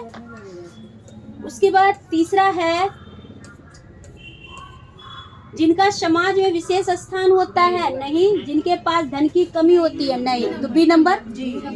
चलिए 94 में देखेंगे, उपलब्धि के प्रकरण में किसका स्थान उच्चतर और गरिमापूर्ण होता है, लेने का देने से, देने का लेने से, लेने और देने दोनों से, दोनों का, या लेने और देने दोनों का नहीं, लेने का लेने से, बिल्कुल। चलिए 95 में देखेंगे, किसी व्यक्ति के, तो इसका क्या हो गया, बी नंबर, देने का लेने से, पहले देंगे तब लेंगे, हाँ, नहीं भी दिया भाई चलेगा, ठीक है, बस इतना सोचिए। ऐसा नहीं कि हम किसी की अगर मदद करते हैं तो वो भी हमारा करे ही, अगर वो अपने आप को सहज महसूस करेगा तभी आपको करेगा, ठीक है। लेकिन आप एक धनवान हैं, आपके दिल उदार हैं, तो आप दीजिए, ठीक है। चलिए उदार व्यक्ति ही ये कर सकता है, स्वार्थी व्यक्ति नहीं कर सकता है। जैसे एक आदमी को इनमें से ही है, कोई नाम नहीं बोलेंगे, पार्टी देते देते तो वो बर्थडे का हजम कर गया और बहुत सारा चीज हजम कर गया, लेकिन अभी तक नहीं दी। कौन आदमी है तू खुद आकलन कर ले। स्वयं का आकलन करने से क्या होता है, अपने आप का पता चलता है। ठीक, इसलिए उस आदमी को हम कह रहे हैं कि देने का नहीं लेने का। चलिए आगे बढ़ते हैं हम लोग। यहाँ पे स्लो आकलन की जरूरत है, बाकी सबको तो पता है। पता ही है। अब आदमी जो है अभी कोमा में है। नेक्स्ट 95 नंबर में, किसी व्यक्ति के व्यक्तित्व को पहचान कब मिलती है? जब वो दूसरे की भलाई के लिए कार्य करता है। जब वो दूसरे की सहायता लेता है? नहीं। जब वह अपने कार्यों का गुणगान करता है? नहीं। जब वह अपनी भलाई के लिए कार्य करता है? नहीं। यानी जब वह दूसरों की भलाई के लिए कार्य करता है। समझ गए? तो राइट आंसर 1 ए नंबर। चलिए 96 में, देने में सर्वाधिक महत्वपूर्ण है क्या? धन संपत्ति। धन संपत्ति नहीं भाई। भौतिक वस्तुएं नहीं भाई। बीमार शोक नहीं। किसी की व्यथा सुनना। ठीक है, व्यथा मतलब दुख। दुख सुनिए, हाँ सुनाना। हाँ उसका सुनना है, आपको सुनाना नहीं है। किसी का सुनिए, जैसे मेरा सुनिए भाई, पैसा वैसा दे दीजिए, बहुत दिक्कत में है। क्या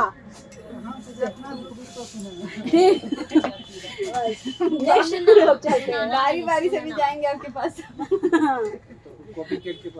उसके बाद है भौतिक वस्तुएं में रेखांकित शब्द हैं। ठीक है, रेखांकित का देखिए, रेखांकित नहीं लेकिन इन्वर्टेड कॉमा से क्या है, बंद है ना। भौतिक वस्तुएं में रेखांकित शब्द क्या है? संज्ञा है कि विशेषण है कि क्रिया विशेषण है कि क्रिया है? भौतिक वस्तुएं क्या है?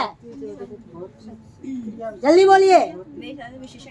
संज्ञा तो है नहीं, नहीं है तो क्रिया भी नहीं है। क्रिया की विशेषता बताने वाले वस्तुएं कैसी? भौतिक। वस्तुएं कैसी? भौतिक विशेष। तो क्या? क्रिया विशेषण। नहीं मिले तो इसी तरह से प्रश्न करेंगे, वस्तुएं कैसी भाई? भौतिक। ठीक है, हाँ तब आपको पता चल जाएगा। बी है, विशेषण है। हाँ, वस्तु की ना विशेषता बताया, वस्तु की विशेषता बताता तो विशेषण ना। सही बात है।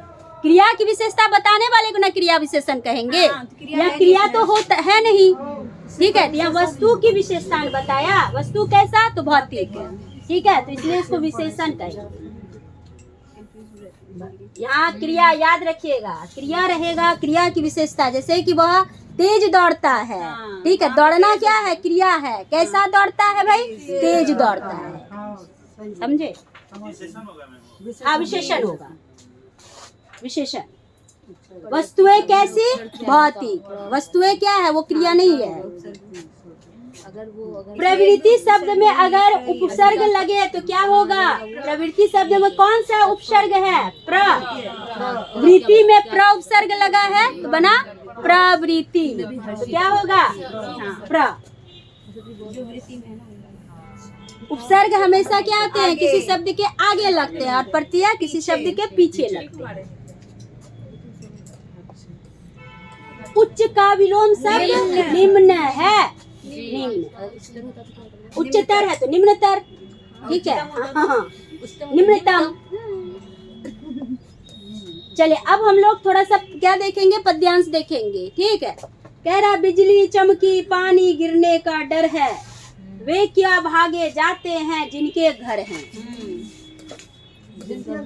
हाँ, वे क्यों चुप हैं जिनको आती है भाषा, वह क्या है जो दिखता है धुआं धुआं सा, वह क्या हरा हरा सा जिसके आगे है उलझ गए जीने के सारे धागे। यह शहर की जिसमें रहती है इच्छाएं, कुत्ते भुनगे आदमी गिलहरी गाय। यह शहर की जिसकी जिद है सीधी सादी, ज्यादा से ज्यादा सुविधा सुख आ जाती। ठीक है, तो पद्यांश के अनुसार जीवन बहुत सारी डैश से घिरा है। बिजलियों से घिरा है, उलझनों से घिरा है, हाँ सुविधाओं से घिरा है, धागों से घिरा है, उलझनों से घिरा है। नेक्स्ट, शहरों में व्यक्तियों के पास क्या है? बारिश पानी आजादी है नहीं ना, बारिश पानी इच्छाएं हैं, सुविधा सुख और इच्छाएं हैं। हाँ, ये तो भाई सबके पास है, बारिश आती है तो सबके पास सुविधा सुख और इच्छाएं। यहाँ है सुख आजादी भाषा, ये नहीं। चलिए, तो राइट आंसर सी, आजादी बिल्कुल है। आजादी नहीं होगा तो फिर आदमी का जीवन बेकार हो जाएगा। ठीक है, ऐसे ही हम लोग अंग्रेजों से लड़ने के लिए एकदम इतना आहुति दिए, आजादी के लिए ही। अब भले है कि पत्नी आजकल आजाद नहीं होने देती है, अन्याय की विरुद्ध आवाज उठानी चाहिए। बहुत दुख होता है।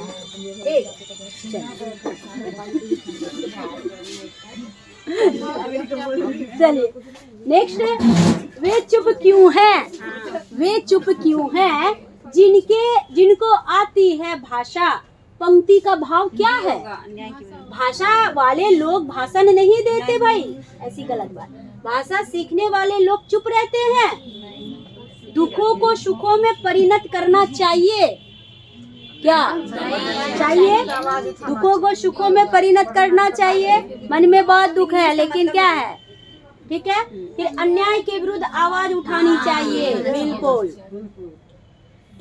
मतलब देखते हैं क्या कि कुछ गलत होता है ना, लेकिन लोग चुप रहते हैं। ठीक है, ये घटना मेरे साथ घटा है। ठीक है, हाँ, और उसमें गए चलो जो होगा अंजाम देखा जाएगा। ठीक है, और हम अकेले जो है आवाज उठाए। ठीक है, ठीक है, इसलिए वो नहीं है। जब आप में दम है तो भाई कोई हिला नहीं सकता है। ठीक है, और सब चुप रहा। मोस्टली ऐसे ही करते हैं लोग। ठीक है, हम दूसरे की प्रॉब्लम में क्यों फंसे। हाँ, तो इस कारण से क्या है, हमेशा अगर आप में मुंह में आवाज दिया है ना, भगवान ने दिया है, तो क्या कीजिए, अन्याय के विरुद्ध आवाज उठाइए। ठीक है, चलिए। ये कोनो बात बा, अब लड़का है तो उधर बचेंगे, उधर लड़की कहाँ बचेंगे? कमाल बात करते हैं भाई। वो लड़की थोड़े औरत है। चलिए, लड़कियों से नहीं औरत बनती है। बात सही, हंसने का क्या बात है इसमें? चलिए चलिए, एक्सप्लेनेशन की आगे आगे बोर्ड है, आगे बोर्ड देखिए। लड़की नहीं। पद्यांश के आधार पर बताइए कि कवि व्यक्तित्व के किस गुण को महत्व देता है? योग्यता को, निर्भयता को, सुविधा संपन्न को, सुख संपन्न को। अब योग्यता निर्भयता में या योग्यता किसको? योग्यता, पद्यांश के अनुसार। वहाँ क्या है, निर्भय होने के लिए भी ना कहा है, निर्भयता को देता है। फिर से पढ़ लीजिए आप लोग। क्यों चुप है जिनके आती है भाषा? वह क्या है जो दिखता है धुआं धुआं सा? वह क्या है हरा हरा सा जिसके आगे है उलझ गए जीने के सारे धागे? यह शहर की जिसमें रहती है इच्छाएं, कुत्ते भुनगे आदमी गिलहरी गाय। ठीक है, यह शहर की जिसकी जिद है सीधी सादी, ज्यादा से ज्यादा सुविधा सुख आजादी। कहने का मतलब क्या है, यानी क्या है? क्वेश्चन एक बार फिर से पढ़ते हैं। क्वेश्चन को देखिए। आगे चले जाइए। हाँ, ये वाला। पद्यांश के आधार पर बताए कवि व्यक्तित्व के किस गुण को महत्व दे रहा है? योग्यता को कि निर्भयता को? निर्भयता चाहिए। तो आजादी के लिए क्या होना चाहिए? योग्यता की निर्भयता? निर्भयता, दम डर नहीं। ठीक है, जो होगा देखा जाएगा। जो होगा देखा जाएगा, बस तभी आजाद है आप। ठीक है, हाँ, हाँ? दुख होता है। चलिए, सुख का उल्टा है तो बच्चे में पढ़े होंगे, सुख का दुख। मास्टर साहब मार मार के इसको बहुत सिखा दिए थे। ठीक, घर का बहुवचन क्या है? घरों, घर, घरे, घरों क्या होगा? दो ऑप्शन काट देते हैं, घर और घराने हटा दिए। घरों होगा, घरों। उनके घरों में। ठीक है, हाँ, तो घरों, घर, नहीं गलत होगा पक्का। फिर घरों कहते हैं ना, उनके घरों में बहुत सारे लोग हैं। उनके घरे कभी बोले नहीं है हम लोग। गलत दिया है ना, तो कॉमन घर का बहुवचन। चलिए नेक्स्ट। एक शिक्षार्थी अपने संज्ञानात्मक स्तर से एक सोपान यानी कि एक स्टेप, 105 उनके घरों में बहुत सारी बिल्लियां हैं, बोलते हैं ना।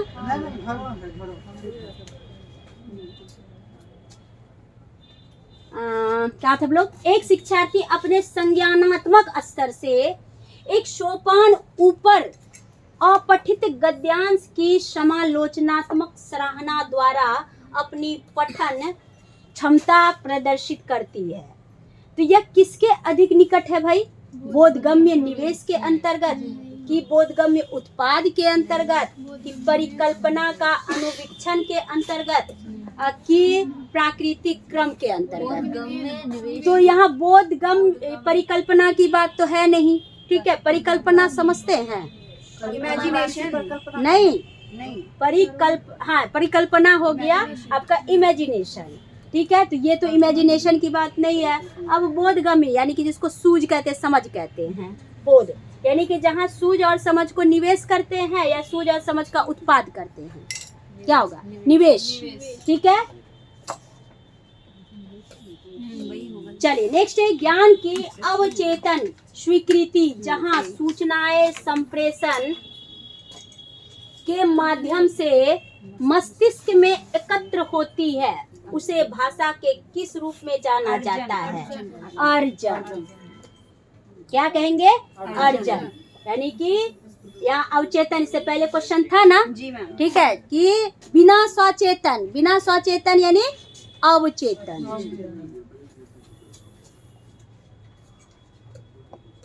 नेक्स्ट क्वेश्चन,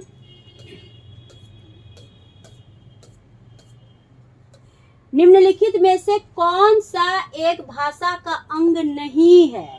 भाषा का अंग ध्वनि तो है, ठीक है, फिर रूप भी है, भाषा का रूप है ना, स्वनिम रूपीम ये सब है ना, ठीक है। अर्थ भी है भाषा का, पठन नहीं है।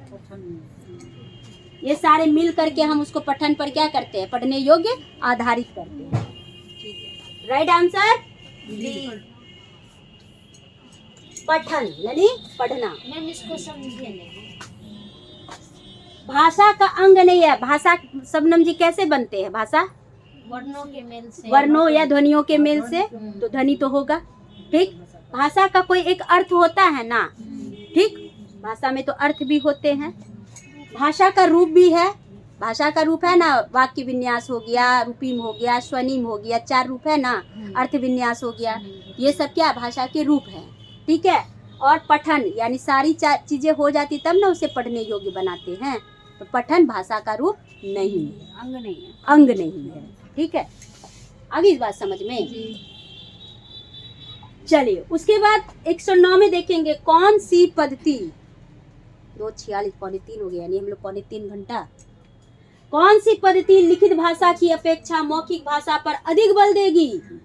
श्रव्य भाषा पद्धति यानी श्रव्य भाषा यानी सुनने वाली भाषा पद्धति, व्याकरण अनुवाद पद्धति, संरचनात्मक उपागम या निगमन पद्धति। तो सबसे देखिए मौखिक भाषा पर अधिक बल कौन देगा? अगर कोई मौखिक भाषा की अपेक्षा अगर मौखिक भाषा पर अधिक बल अगर दे रहे हैं तो इसके लिए पहले क्या होना चाहिए? श्रव्य भाषा पद्धति।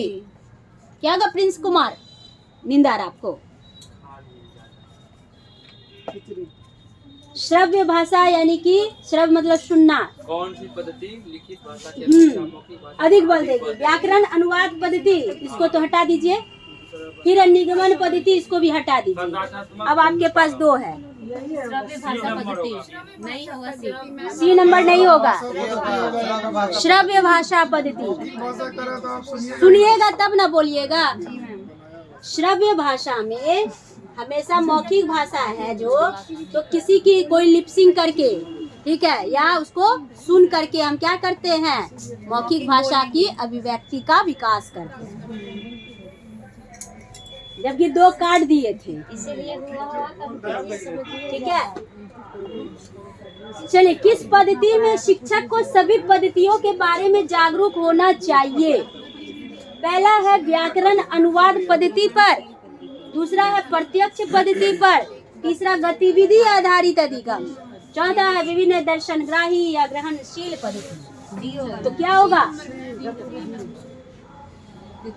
किस पद्धति में शिक्षक को सभी पद्धतियों के बारे में है जागरूक होना चाहिए। इसको हटा दीजिए व्याकरण अनुवाद पद्धति। उसके बाद है प्रत्यक्ष पद्धति को मानिए, जो प्रत्यक्ष रूप से सिखाए जाते हैं। एक है गतिविधि आधारित अधिगम और एक है विभिन्न दर्शन ग्राही या ग्रहणशील पद्धति। ठीक है, तो अब आपके पास ये 3 ऑप्शन है। 3 में सबसे विशेष कौन होगा? डी नंबर, विभिन्न दर्शनग्राही और ग्रहणशील, यानी अलग अलग तरीकों से आप क्या करते हैं, अलग अलग पद्धतियों को क्या करते हैं, ग्रहण करते हैं, अलग अलग चीजों का अवलोकन करते हैं। तो इससे क्या है, आप यानी इसके बारे में ज्यादा जागरूक हैं। समझे? जी मैम। क्या हुआ शबनम जी, कोई कंफ्यूजन? समाचार पत्र की मुख्य पंक्तियों पर सरसरी दृष्टि डालना किस प्रकार का पठन है? गहन पठन। गहन है, सरसरी आंख से एकदम देख रहे हैं, बारीकी से पठन, विस्तृत पठन और सरसरी दृष्टि से देखना। क्या होगा? पेपर पढ़ते हैं सब कोई, तो पेपर जब नहीं पढ़ते, मान के चले आपके सामने पेपर रखा हुआ है, ठीक, कुछ चीजों को प्रैक्टिकली करिए। इसमें मुख्य पंक्तियां यानी मेन हेडिंग जो पढ़ते हैं, मेन हेडिंग पढ़ते हैं ना, यहाँ ये हुआ वो हुआ, पूरे नहीं पढ़ के एकदम हेडिंग पढ़ लिए, ठीक है। आंसर कहने बोलते हैं बनाया हुआ डी होगा, हमने बोल दिया। सरसरी दृष्टि से देखना। मैम आंसर बी होगा। डी है, डी। बारीकी से हम कब देखेंगे प्रिंस जी? जब हेडलाइन पढ़ने के बाद। दृष्टि का मतलब क्या है? ध्यान से पढ़ना, यानी बारीकी से पढ़ना। दृष्टि डालने का मतलब ध्यान का। हेडलाइन है प्रिंस जी, सरसरी दृष्टि से मुख्य पंक्तियों को खाली, मुख्य पंक्ति, जैसे कि क्या यहाँ लिखा है सौम्या एजुकेशन पीछे में, तो जो बड़ा है आपने उसको देख लिया, वो सौम्या एजुकेशन स्टेट नेट कर दिए। उसके बाद आप उसके अंदर क्या क्या है नहीं है, वो चीज आप लेने नहीं देखा, पूरा पढ़ेंगे तो बारीकी तब बारीकी। हाँ, पूरा डिटेल से समझे। जैसे कि कुछ खबरें क्या होती है, हम सरसरी नजर से देख लिए, लेकिन कुछ खबर ऐसा होता है जिसको कि जानना जरूरी होता है, तो उसको बारीकी से पढ़ते हैं। जैसे कोई वैकेंसी निकला जो हमारे उद्देश्य से जुड़े, ज्यादा डीपली पढ़ते हो गहन हाँ, लेकिन बारीकी, पहले बारीकी। हाँ, गहन पठन में भी बारीकी से। गहन ऐसे नहीं बोल सकते, किसी के अंदर लिखा कुछ होता है लेकिन उसका मतलब कुछ और छुपा होता है। 12 ठीक है, मोटा मोटा अक्षर जो होता है उसको पढ़ लेते हैं। कहते हैं ना, सरसरी नजर से देख लीजिए एक बार, ठीक है। 112 देखेंगे, निम्नलिखित में से कौन सी लेखन की विशेषता नहीं है? मौखिक रिपोर्ट प्रस्तुत करना, तो इसमें क्या लेखन तो नहीं हो रहा है, ठीक है, नहीं है भाई, यहाँ नहीं है, नेगेटिव है, ठीक है। तो मौखिक रिपोर्ट प्रस्तुत करना, ये क्या है, सही की गलत? यही होगा। हाँ, अच्छा संगठन, जब भी हम लिखने की बात करते हैं तो ऑर्गेनाइज तो करते हैं, तो ये नहीं होगा। अस्पष्ट उद्देश्य भी होते हैं, व्याकरणिक परिशुद्धता भी होती है, तो तीनों गलत, ये सही। जो नहीं है वही है, ठीक, जो है वो नहीं है। कोई दिक्कत आप तीनों को नहीं ना? जो दिक्कत होगा इसी में, क्योंकि अभी हाँ, चलिए। निम्नलिखित में से कौन सा सिद्धांत बच्चों को अमूर्त शब्दों को सीखने तथा शब्द कैसे वर्गों से संबंधित है यह पहचानने में सहायता करता है? बच्चों को शब्दों तथा भाषा संरचना के विविध उदाहरणों को सुनने की आवश्यकता है, सही है। चलिए, उसके बाद है शब्द संपदा तथा व्याकरणिक विकास पारस्परिक रूप से होने वाली प्रक्रियाएं हैं। फिर से क्वेश्चन देख लीजिए, कौन सा सिद्धांत बच्चों को अमूर्त शब्दों को सीखने, यानी जो शब्द बच्चा नहीं सीखा है वो अमूर्त शब्दों को सीखने और शब्द कैसे वर्गों में संबंधित है यह पहचानने में सहायता करता है? तो बच्चों को शब्दों तथा भाषा संरचना के विविध उदाहरणों को सुनने की आवश्यकता है। चलिए, शब्द संपदा तथा व्याकरणिक विकास पारस्परिक रूप से होने वाली प्रक्रियाएं हैं। जैसे शब्द संपदा की होती है, यानी कि शब्द स्टॉक जो होता है, और व्याकरणिक विकास जो है ये पारस्परिक रूप से होने वाली प्रक्रिया है, नहीं है? क्यों नहीं है? हाँ, इसके मुंह से निकला। बच्चे शब्दों को अर्थपूर्ण संदर्भ में अच्छी तरह सीखते हैं, सीख सकते हैं। निष्क्रिय संदर्भ की अपेक्षा अंतःक्रियात्मक तथा प्रतिक्रियात्मक संदर्भ भाषा अधिगम को प्रोत्साहित करती है। ये गलत है, लेकिन है गलत। लेकिन अब हम यहाँ क्या देखेंगे, ये गलत है ना, यह सीधा कह रहा निष्क्रिय संदर्भ की अपेक्षा अंतःक्रिया तथा प्रतिक्रियात्मक संदर्भ में भाषा को प्रोत्साहित करते, बिल्कुल करते हैं। यहाँ क्वेश्चन हमारा नेगेटिव था, नहीं पॉजिटिव है, लेकिन यहाँ क्या होगा, ये नेगेटिव की तरह पॉजिटिव होगा। नहीं समझे नेगेटिव है। देखिए कह रहा है कौन सा सिद्धांत शबनम जी, बच्चों को अमूर्त शब्दों को, अमूर्त शब्द किसको कहते हैं, जिसको कि बच्चा नहीं जानता है, कल्पना पे आधारित करना चाहता है। ठीक, जैसे कि मान के चलिए कि आपको मतलब कि कहे कि आप जो है पर्यावरण दिवस पे जो है ना, आप ये करके आइएगा, एक भाषण मतलब कि सोच के आइएगा। तो अभी आपके लिए क्या है, यानी कि आपको बोले तो अमूर्त है भाई, उसमें क्या क्या हम जोड़े और कैसे आप भाषण को तैयार करें, वो अमूर्त शब्द है।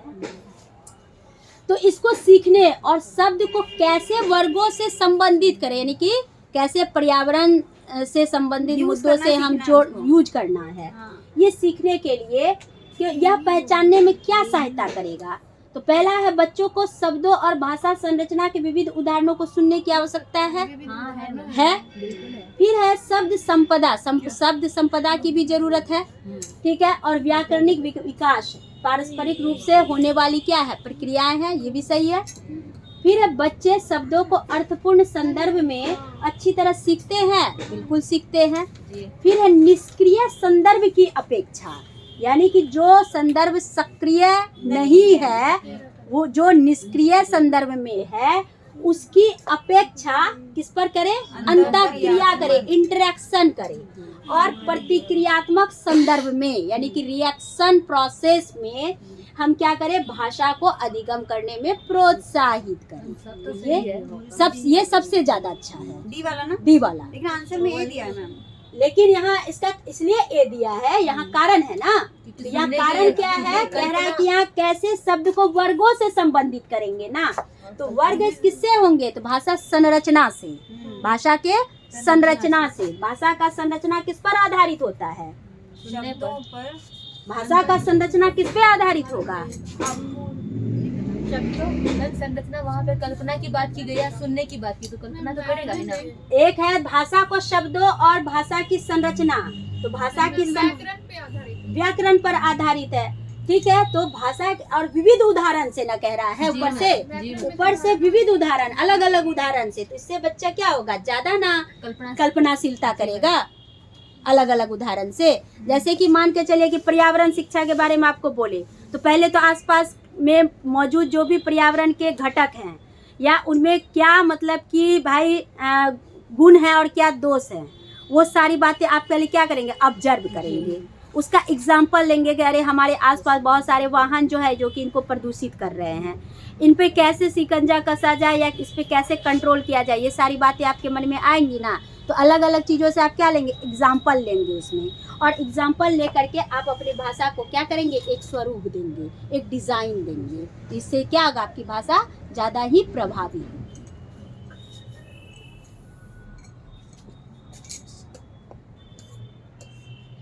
कौन सा उपागम शिक्षार्थियों में संप्रेषणात्मक दक्षता, कम्युनिकेशन स्किल उत्पन्न करता है। संप्रेषण के लिए क्या करना होगा, संप्रेषण उपागम करना होगा। जितना बात विचार करिएगा उतना ही ज्यादा क्या होगा, वो डेवलप होगा, दक्षता प्राप्त होगी, स्किलफुल होगी। नेक्स्ट है प्रमाणिक आकलन। क्या है प्रमाणिक, जो मानकीकृत परीक्षण जिसमें कि प्रश्न उत्तर चुनने के लिए सीमित संख्या में दिए जाते हैं। नहीं, शिक्षार्थियों में के निष्पादन के मापन का वह उपागम जो प्रत्यक्ष एवं सुसंगत तरीके से जांच करता है कि अधिगम उद्देश्य प्राप्त हुए हैं या नहीं। मानिए कह सकते हैं। फिर उसके बाद है सी नंबर, प्रतिभागियों का आकलन, जहां कार्यक्रम के प्रतिफल पर बल दिया जाता है। नहीं, फिर है नेक्स्ट अनुदेशित इकाई के अंत में मानकों की तुलना में शिक्षार्थियों के अधिगम का मूल्यांकन करना। नहीं, बी सबसे अच्छा है।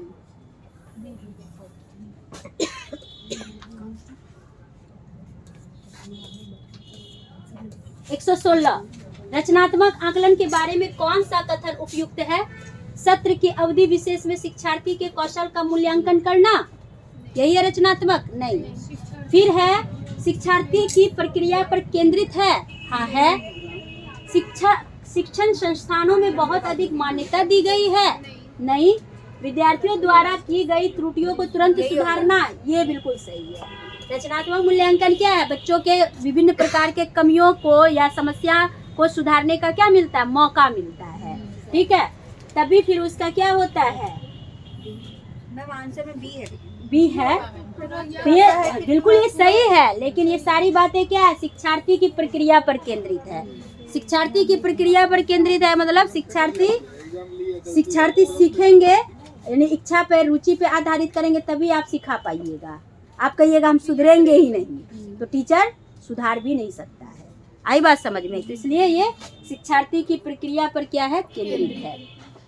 आप में जिज्ञासा रहेगी तभी ना आपको कोई सिखाएगा। आप में जिज्ञासा ही नहीं है तो हम कितना भी करेंगे तो आपको जो है आपका मूल्यांकन हम व्यापक में नहीं कर सकते हैं। स्वतंत्र लेखन का मुख्य लाभ यह है कि शिक्षार्थी डैश यह महसूस नहीं करते कि उन्हें अधिक लिखना है या पूर्णतः सही होना चाहिए, ये गलत।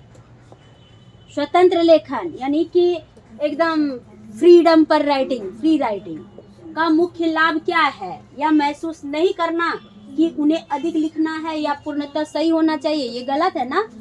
अपनी प्रथम भाषा से लिखित भाषा की विशेषताओं को सम्मिलित कर सकते हैं, जैसे अपनी प्रथम भाषा, जैसे मातृभाषा ही है तो मातृभाषा से लिखित भाषा की विशेषताओं को सम्मिलित कर सकते हैं।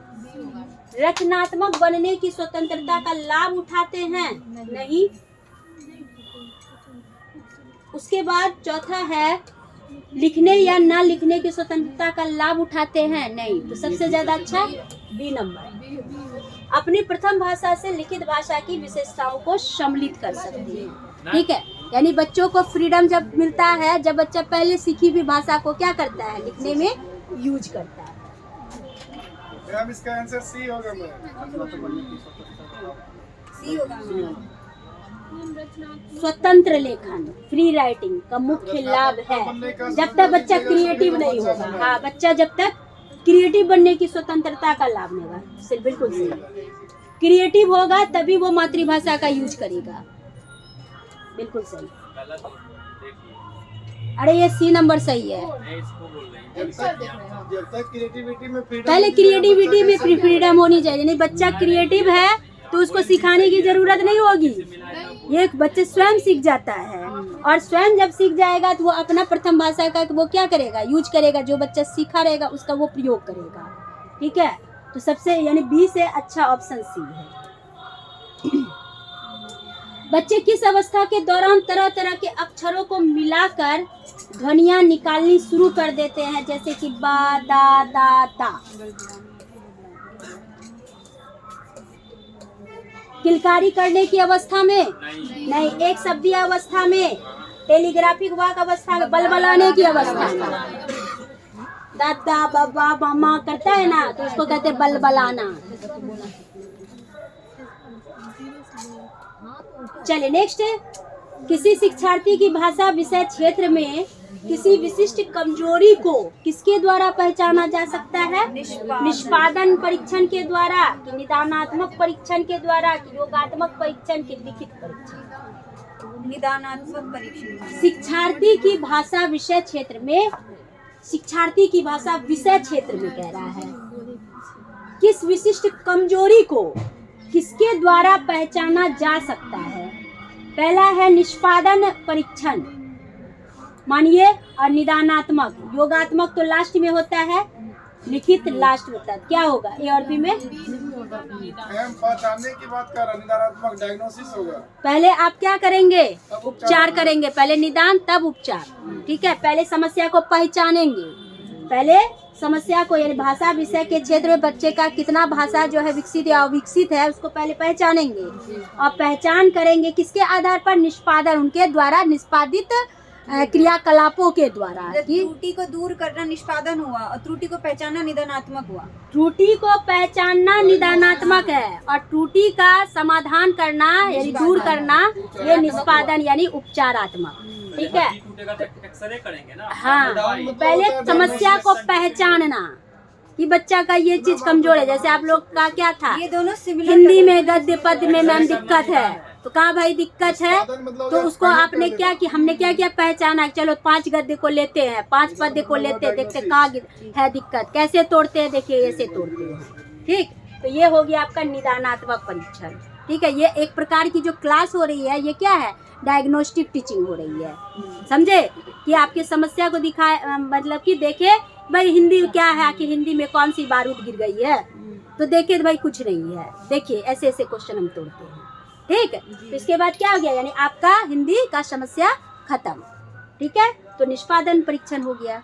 तो इसलिए यहाँ क्या होगा, तो समस्या को जब पहचानेंगे तो क्या करेंगे, निदानात्मक परीक्षण करेंगे, उसके बाद निष्पादन या उसको क्या बोलते हैं, उपचारात्मक।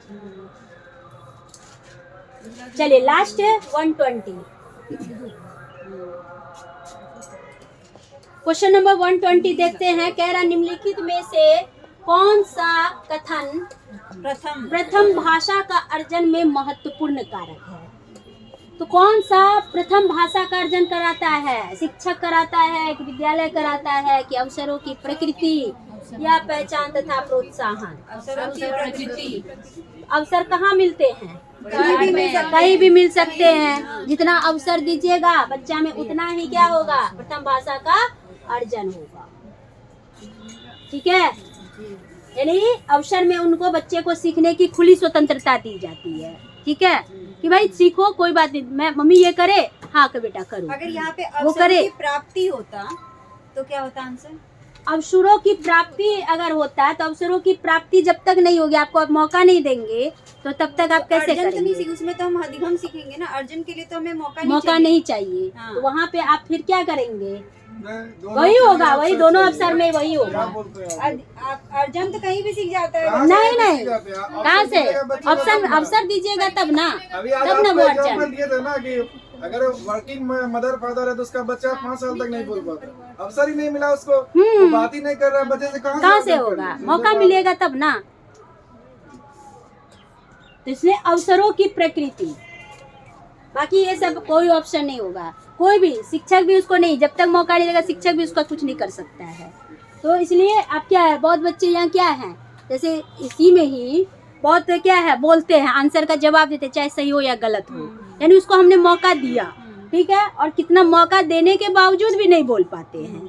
मैम कहते हैं कि आंसर देना ही नहीं है, तो फिर कैसे और हम कह देंगे देना ही नहीं है, कोई खबरदार बोल नहीं अवसर सकता है। मिलेगा ही नहीं तो कहाँ ये से? अवसर आपको हमने नहीं दिया, तो आप में है नॉलेज है लेकिन आप उसको रिप्रेजेंट नहीं कर पा रहे। तो ये क्या है, तो इससे आपके क्रिएटिविटी का पता नहीं चल पाता है। तो इसलिए क्या है, तो आप भी सोचते हैं कि नहीं मैम हमें बोलने ही नहीं देती, भाई आगे जाने की जरूरत भी नहीं है। ठीक है, तो आपकी वहाँ पे हर तरह की जो उपलब्धियाँ होती है वो क्या हो जाती है, बाधित हो जाती है। ठीक है, आपके जो ज्ञान है वो क्या हो जाते हैं, बाधित हो जाते हैं। तो इसलिए अवसरों की प्रकृति बच्चों को मिलनी चाहिए। तो चलिए 3:06 हो गया। ठीक है, तो आज बस हम लोग इतना ही देखते हैं। ठीक है, और एक मोटा मोटी एक आंकलन अगर हम लोग करते हैं, 3-4 सेट हम लोगों ने बनाया। ठीक है, टोटल तो हमको लगता है 90-100 क्वेश्चन तो बना चुके हम लोग। ठीक है, तो इस तरह से क्या है कि एक लगता है कि अब भाई हिंदी आसान है कि भारी है, क्या लगता है? अभी तो अभी टाइम है ना, और करेंगे। ठीक है, और करना है, चलिए अभी आप बोली नहीं तो कोई बात नहीं। मैथ्स पेडागोजी क्या रे, मैथ्स पेडागोगी बहुत वीक है। तो अभी नहीं मैम, कल कर लेते हाँ हैं, मैं अभी का बात नहीं किया। कल कर लेते हैं। ठीक है, मैथ्स ही लेकिन कर सकता है। तो ठीक है, आज ये बस यही रहने दीजिए भाई, कंटिन्यूअस। हाँ, कोई और दूसरा अगर आके कर सकते हैं तो या कर लीजिए। अभी ठीक है, अब एनर्जी नहीं बची है 3 घंटा मतलब कंटिन्यूअस बोलना। ठीक है, कोई बात नहीं, हम लोग इतना में आकलन किए और फिर जो है मौका मिलेगा, टाइम और बढ़ेगी, फिर से आगे हम लोग देखेंगे। ठीक है, चलिए फिर हम लोग मिलते हैं नेक्स्ट क्लास में, तब तक के लिए बाय बाय आप सबको।